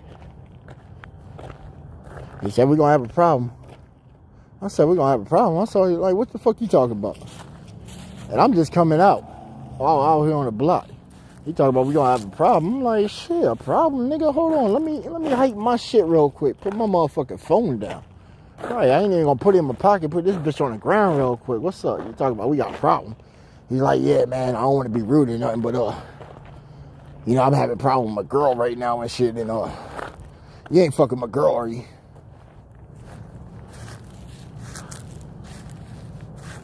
I just looked at the motherfucker and just walked off and shit. You know, like, motherfucker, I ain't even answering that shit, entertaining that shit. Like, you want disrespect here, have my back then. You know, have my back. You just came and asked another man if he fucking your bitch. My nigga, if you ain't got control over yours, and she going out doing whatever and shit, you ain't got control, don't come ask me. You know what I'm saying? I even came back and told him the next day when he was riding the bike around this bitch. I said, hey, bro, I said, yeah, I got that answer for you. He's like, yeah. I said, yo. I said, if your bitch is looking, she know where my door is. He's like, what's that supposed to mean? Exactly like I said. If she's out there looking, she know where my door is. Y'all stay 2 houses down. She walk past here all the time. She see me out here on the block. She got her little pit bull and shit. I've been helping to train that shit on and off. So, you know, I could already have been working game on this little chick anyway. You know? I've been doing that. Little petite little thing and shit. Little college student. She's trying to be a nurse. Got one more semester left. I'm like, man, shit, nigga. He's like, oh, well, you know, thanks for telling me. Thanks for telling you what? What, you gonna do something extra now? He was like, nah, man, you know, I just thought I might be losing her. Well, at least if it's somebody in the neighborhood, I'll still at least get to see her. I don't think he caught what he was saying, man. That's all I was saying. Some people don't be realizing what the fuck he's saying. Cause like, yo, he would be happy if she's still in the area. That's what got me. How the fuck you gonna be happy just cause she's still in the area? My nigga, if she's mine, you ain't getting that. You ain't getting that. You ain't seeing it, none of that shit. You already on their list. I'm already thinking off rip. Okay, she got the extra stage right down there. I ain't moving away. But I'll tell you what, he's going to have an uncomfortable stay. I tried that shit before. I had one of my exes, I had her send back. She talking about, oh, I'm going to go back to him because he loved me more than what you are. I said, bitch, why you even mention the guy's name to me anyway? Oh, well, you know, he's sitting around the corner. Well, bitch, go over there. Go back to that nigga. Hey, you talk about that nigga that didn't show you no kind of love before. His love was just different. I say his love was different. Tell me how his love was different. Oh, you know, everybody loves each other different ways. I said, no, he didn't. I went up to the dude with her that day when she wanted to walk over there. I said, come on, I'll walk your ass over there. Come on, come on. Come on. I'm going to show you this real life application. Come on. I said, you keep talking about this nigga in front of me. Come on, we going to go talk to this nigga real quick. Come on. You don't know him. Yeah, bitch, I know this dude from high school. What's up? I get over there. I'm like, yo, Chance, man. Yo, Chauncey, what's good with you? Oh, man, what's good, big brother? What's up with you, big brother Dennis? Oh, man, I'm cooling out here, man. Hey, you know her? Yeah, man, I had relationships with her back in the day and shit. When was this? Like a couple years back? Oh, man, probably about like 5 to 8 years back. I'm like, oh, really? I say, you know, she's sort of like, she's sort of like with me now, right? He said, yeah, I knew that. I said, oh, you knew? He said, yeah, man. I done seen a Facebook picture and all kinds of shit. I said, do you secretly still want her? He said, man, shit, I ain't down for, you know, I ain't down for motherfuckers some head and ass. And I'm like, oh, head and ass. I said, that's all you used to get? He said, yeah, man. He said, yo, you know, he like, he's like, man, no disrespect and shit. So I sent her back home because she already was getting mad. We right around the corner. She went in the house and shit. So I'm talking with my man Chauncey and shit. I'm asking her. I said, oh, head and ass, huh? He said, yeah, man. He said, you know the way I like him. I said, the way you like him? What you mean? He said, yeah, man. I just like riding up in that ass, dog. There's something about it. I just like busting up in that ass and shit. I'm like, He likes particularly white girls and shit. Fat white girls, yeah. I said, oh, okay, yeah, okay, that's cool. Yeah, that's cool. Whatever, nigga. That just gave me confirmation that my man was secretly fat. You jump ahead 8 years from that time, this nigga is married to a whole dude. He married to this light-skinned dude. They still stay around the same house, with the bitch in the house. Right, she's in the house. He married her. The way it went was, he married her. They went to Vegas, did some janky shit. Married her. And then he got her, since I guess the paperwork was janky and shit, he got her to marry his homeboy. So he got 2 bitches.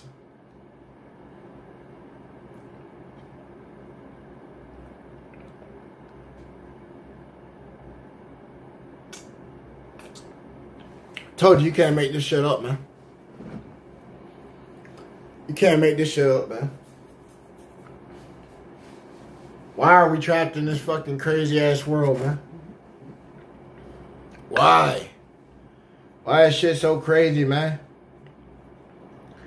And it ain't like this is the beginning of shit, man. This ain't the beginning of this shit. Like I told you, go back to the beginning eras of days and shit, man. I was tapped into Brother Bearded conversation, you know what I'm saying, the other night, last night. And he had a good conversation going on in there. Him and the Monkey Man, TMB with the Monkey Man. Shout out them guys, man. Tap in the Bearded conversation, man. But during their dialogue and shit, you know, I typed in on the chat and shit. I'm like, hey, man. It's fucking crazy that such and such and such and such a. Now check this out, right? You know how they hit you with the garden story and shit like that? Man there with his creator. Man feeling sad, you know? And what happened? Creator was feeling bad for his man. He done hit you with, so what'd he do? He took a piece of you to make something else.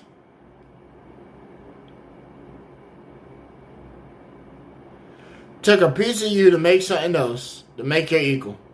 Not even really your equal. Because we definitely don't treat women as equals. You feel me? We definitely don't. Some do. How you do that? I guess by giving her a ring and shit. You supposed to own her when you give her the ring, right? A lot of women don't think that shit. You buy her this expensive ass ring and she's entitled to you for life, my dude? No.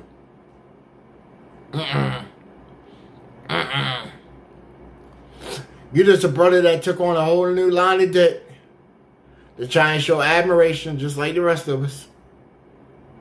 Nothing special. You went and ponied up, got her that ring and shit for that gesture. I feel, in my opinion, yo, if I buy a shorty a ring and shit, give me a kid. Give me a kid. For real. Even though you might not get the ring, because what I'm going to do is I'm going to invest in the future. Soon as she give me that copy of me and shit, like, shorty, you became second place. For real. And a lot of women don't understand that shit, man. Not saying I'm like an expert on women, but yo. I mean, y'all women done got with y'all guys and he done got that baby and shit. You done gave him that baby. And that's the apple of his eye. That's the apple of his eye. You know why? You'll go back to being all kinds of bitches and whores and all kinds of shit. Where it'll come out of our mouths at y'all sometimes. You know why that's the apple of his eye? Because that's something that he done made. Y'all done made, and he has that new start, that new relationship. With your ass, you gonna sit there and dig into this motherfucker ass all the goddamn time. And now you got a new tool to torture this motherfucker. For real. A lot of people run the men away. A lot of women run the men away from relationships. Y'all get that kid and shit. Shit was all good when it was just you, when y'all were dating and shit. It was good pretty up until the kid came into factor. Now y'all got more responsibilities. You got to pony the fuck up. And most of y'all weren't on responsibilities anyway. You know? Some of y'all probably cheating the whole goddamn time y'all with this other motherfucker. And it's just so coincidental that he just happened to be the nigga that busted nut in you with the condom or whatever. And you got pregnant. While you were fucking with like all these other guys. You know what I'm saying? Can't say it don't happen because shit. I chill with a lot of stud bitches, you feel me?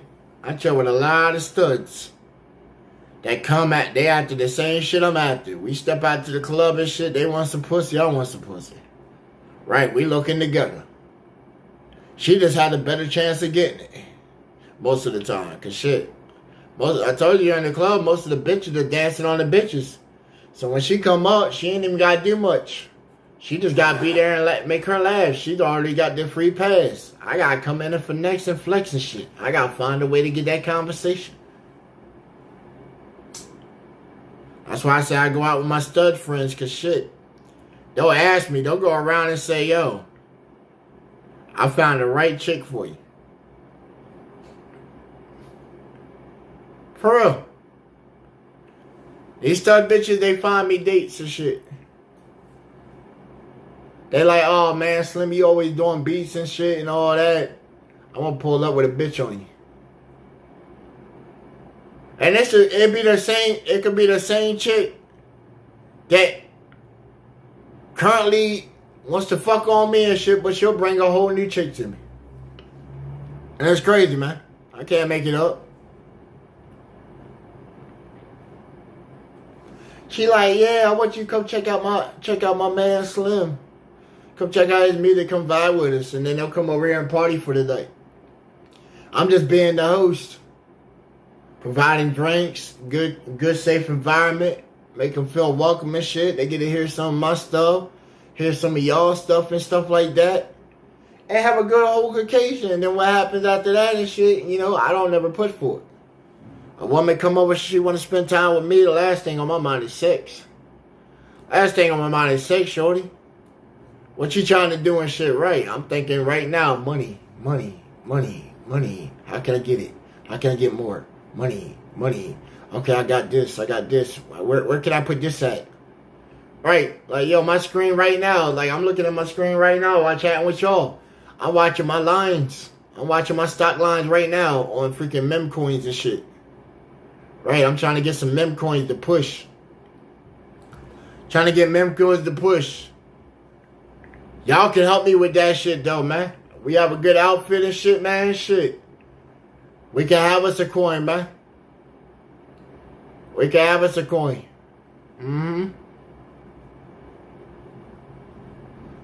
We got 2 coins right now. Man, shit, them bitches ain't but a penny yet, man. But they getting. We just put in a request for a new one and shit. Yeah. Just because I said I stand on business, bro. And I'm going to show these people that I really stand on business and shit. Hey, if you show any kind of affiliation on some shit, on marketing, stuff like that, and I can look you up on business lookups and shit, and I can't find you on here, after these holidays, I'm buying your domains. Trust and believe. January, February, we're going live and we're buying domains. So anybody want to jump in on them shits, we buying domains. Like, did you know that the audio fam is for sale? Really? You know that the domain name of the audio fam is for sale? I can go on GoDaddy. Somewhere GoDaddy, Webs, Wiz, Zipes, Links, all them .com freaking extension shits. You can go on there about less than 100 and buy the audio fan. And then I can call it whatever the fuck I want. Can buy this man's station that he think he own and he has nothing linked to this motherfucking shit. Somebody could call me and say, hey, yo, Slim, you capping, yo, you capping. Gba Radio is actually a radio station out there. Who said it wasn't a radio station out there? Do you know that there's many of GBA radio stations out there, especially over in England? Great Britain Association of Broadcasts. That's what it stands for over there. That's what GBA radio stands for over there in Britain. Great British Association of Broadcasts. It's a syndication. We're working towards trying to get part of that syndication. Same time, we a rogue element of it. But just off the clout of who I am. You know? I put my name out there. My name is linked with Slim Ballin', man. It's collaborated with Slim Ballin'. Anybody don't know my name is Dennis Roki. When I broadcast, I'm on social media. You find the same shit on my YouTube, on my social media. My family on there, all kinds of shit. Anybody want to come try and do harm to us, I hope you prayed up to your creator first. I really hope you prayed up to your creator first. Because my creator told me that he would make a footstool of anyone before my presence. And I believe in that. And every person that's done ever came at me with some opposition and shit, it always ended with, you know, they wanted to talk. I don't be wanting to talk. Fuck a talk. He showed all the way up here. Like, I even had a guy come from Florida, man. I had a dude come to Florida say he will knock my fucking block off. This bitch come up here and had his fucking little cell phone with a selfie stick and shit. Show up. Got his girl with him. His girl, his little brother and shit. Showing up like this is a fucking meet and greet. Autograph signing event on my property and shit. I remember the guy is, when I see you, I'm going to punch you in your fucking face and wire your fucking jaw. That's what the guy told me. So when I see him, I'm expecting him to come straight up and do that shit. I came straight out, fucking basketball shorts on. I had a white beater underneath of it and shit. I had my black tee on top. I took my black tee off, tossed that shit to the side. Bad for me, you know, that shit went inside a whole pile of ants and shit. It fucked me up later on. But man, I came out there, I had the fucking forces on. I even called my boy up, said, hey man, come over here with the fancy camera. Right, bring the video camera that we be shooting the videos with. Bring that shit over here. I said, I got somebody supposed to pull up, supposed to rock my shit and wire it. This guy show up, it's him, his girl, his little brother, and his fucking old ass uncle on crutches and shit. Got one fucking leg. Talking about, oh, nice to meet you. You slim balling? Like, what the fuck? My boy show up. He's like, yo, who the fuck is these people? My boy stay right around the corner. He's like, who the fuck is these people? These white people. I said, man, I don't know. Let me find out. I'm like, yo, y'all lost? Y'all need directions? Nah, I'm pretty sure we're in the right spot. I said, yo, y'all looking for? Oh, man, we're looking for Slim. Oh, you looking for Slim? Slim who? Oh, some rapper dude Slim. I said, man, we don't know no rapper dude named Slim around this way. We know a dude named Slim. He make beats and do music and shit. Yeah, I think I'm looking for him. I said, man, you ain't looking for him. He's like, why not? I came all this way. I said, oh, man, what you looking for him for? He's like, oh, man, you know, I want my family to meet him and all that shit. I'm looking at my man. I'm like, what the fuck? He said, hey, man. So you came from where? He's like, man, we came from all the way down in, Zephyr Hills. Zephyr Hill, Florida. I'm like, oh, shit, I got people around there. I got people around there. I got people right there, all in that area. Zephyr Hill, Tampa, Day City, Orlando, Miami, Jacksonville. Hey, I got mad family down that bitch. I was like, oh, he came from up here? Then it clicked. Florida.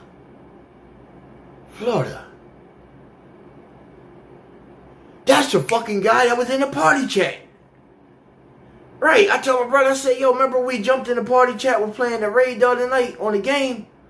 That's the motherfucker. He came up here. He like, yeah, man, I wanted to meet you and shit. I said, hey, man, why you acting all Mr. Rogers and shit, dog?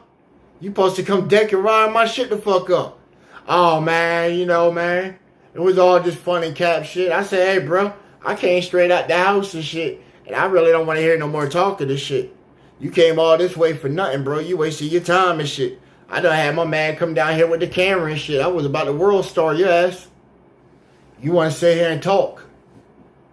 You might as well just get in your car and just fucking dip. You just wasted you and your family time and shit. Oh, well, they still want to meet you and stuff like that, know what I'm saying? Man, I ain't got no time for them, my dude. I told him, man, no disrespect, man, but dip. Get the fuck out of here, man. Hey, You came up talking about you gonna wire my shit, punch me in my shit. Bitch. You drove all the way up from Florida. I know you had at least 12, 13-hour drive.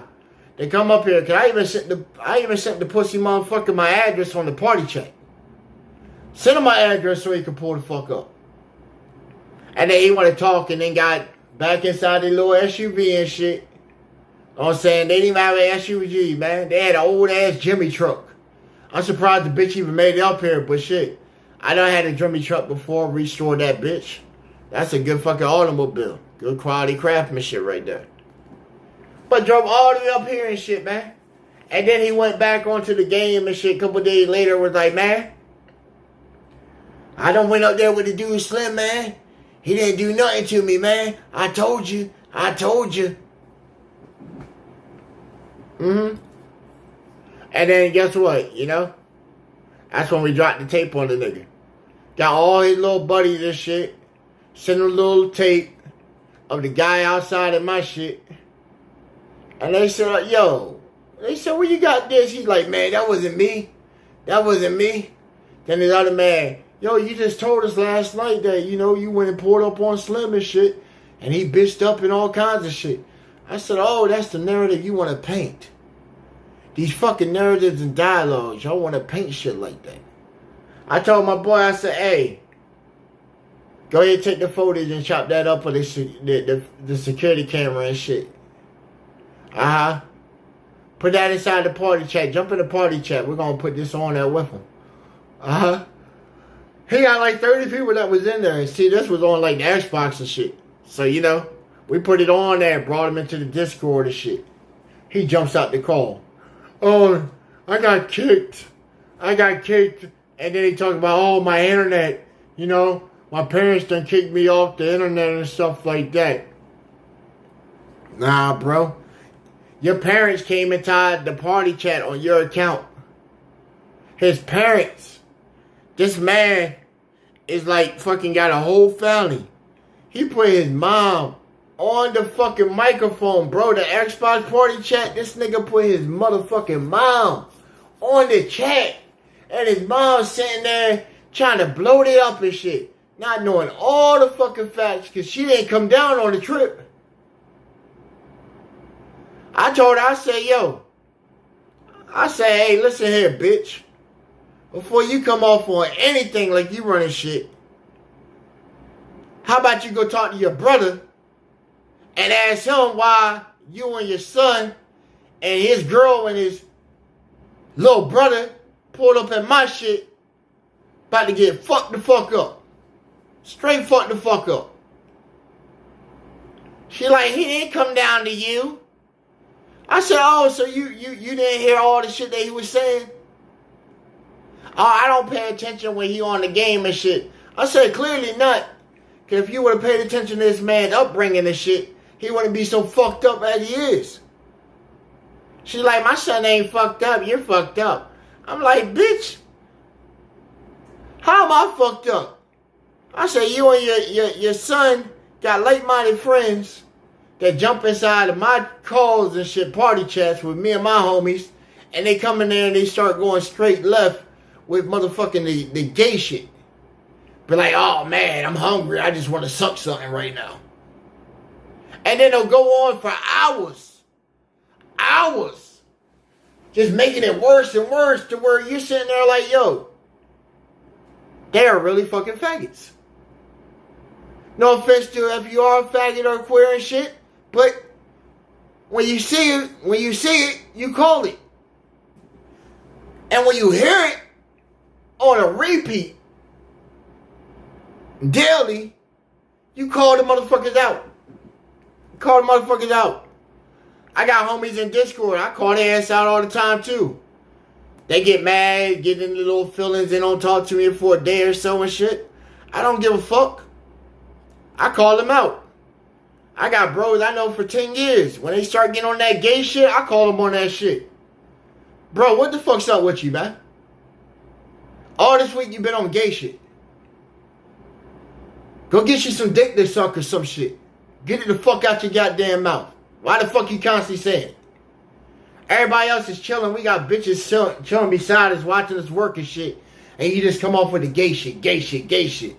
Oh, I know what it is. Your bitch done left you. That's why your house is empty nest syndrome right now. Your bitch left you because she heard all that gay shit. No, that ain't why she left me. Yeah, she did, nigga. She heard you say that gay shit. Anytime I got a chick over here and I turn the chat on and she's like, damn, who you in the chat with? Man, I'm in here with some dudes that I thought were cool as shit, but they on that gay shit right now. It'll pass in a couple minutes. She like, man, I've been hearing it on your headphones and shit for like an hour. Them niggas are straight up motherfucking gay. It made me think, right, she looking at me like making me think, what are you? I said, I'm just a cool ass homie. You know what I'm saying? I'm a cool ass homie. All that shit they saying, bitch, I ain't none of that shit. She be like, oh, prove it, bitch. Just go. I'm putting it down. I'm showing you I'm all man. When you come out that motherfucker and shit, right, you ain't got no difference. That thought is beyond explanation. Trust and believe. Cause shit, I had my own pops. This nigga thought, cause I never brought no bitches around and shit. To where he ever seen it and shit and just told him some of my tales and shit. This nigga always thought I was capping and shit. Then when I start bringing my bitches around, even my own pops, he showed envy. He showed envy.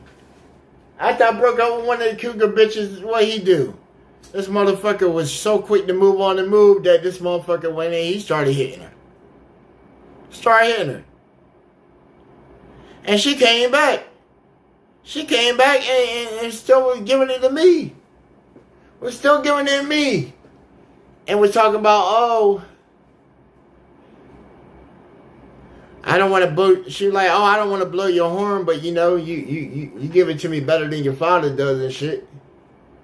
Right, that gave me a complex condition at that point, but then it's just like,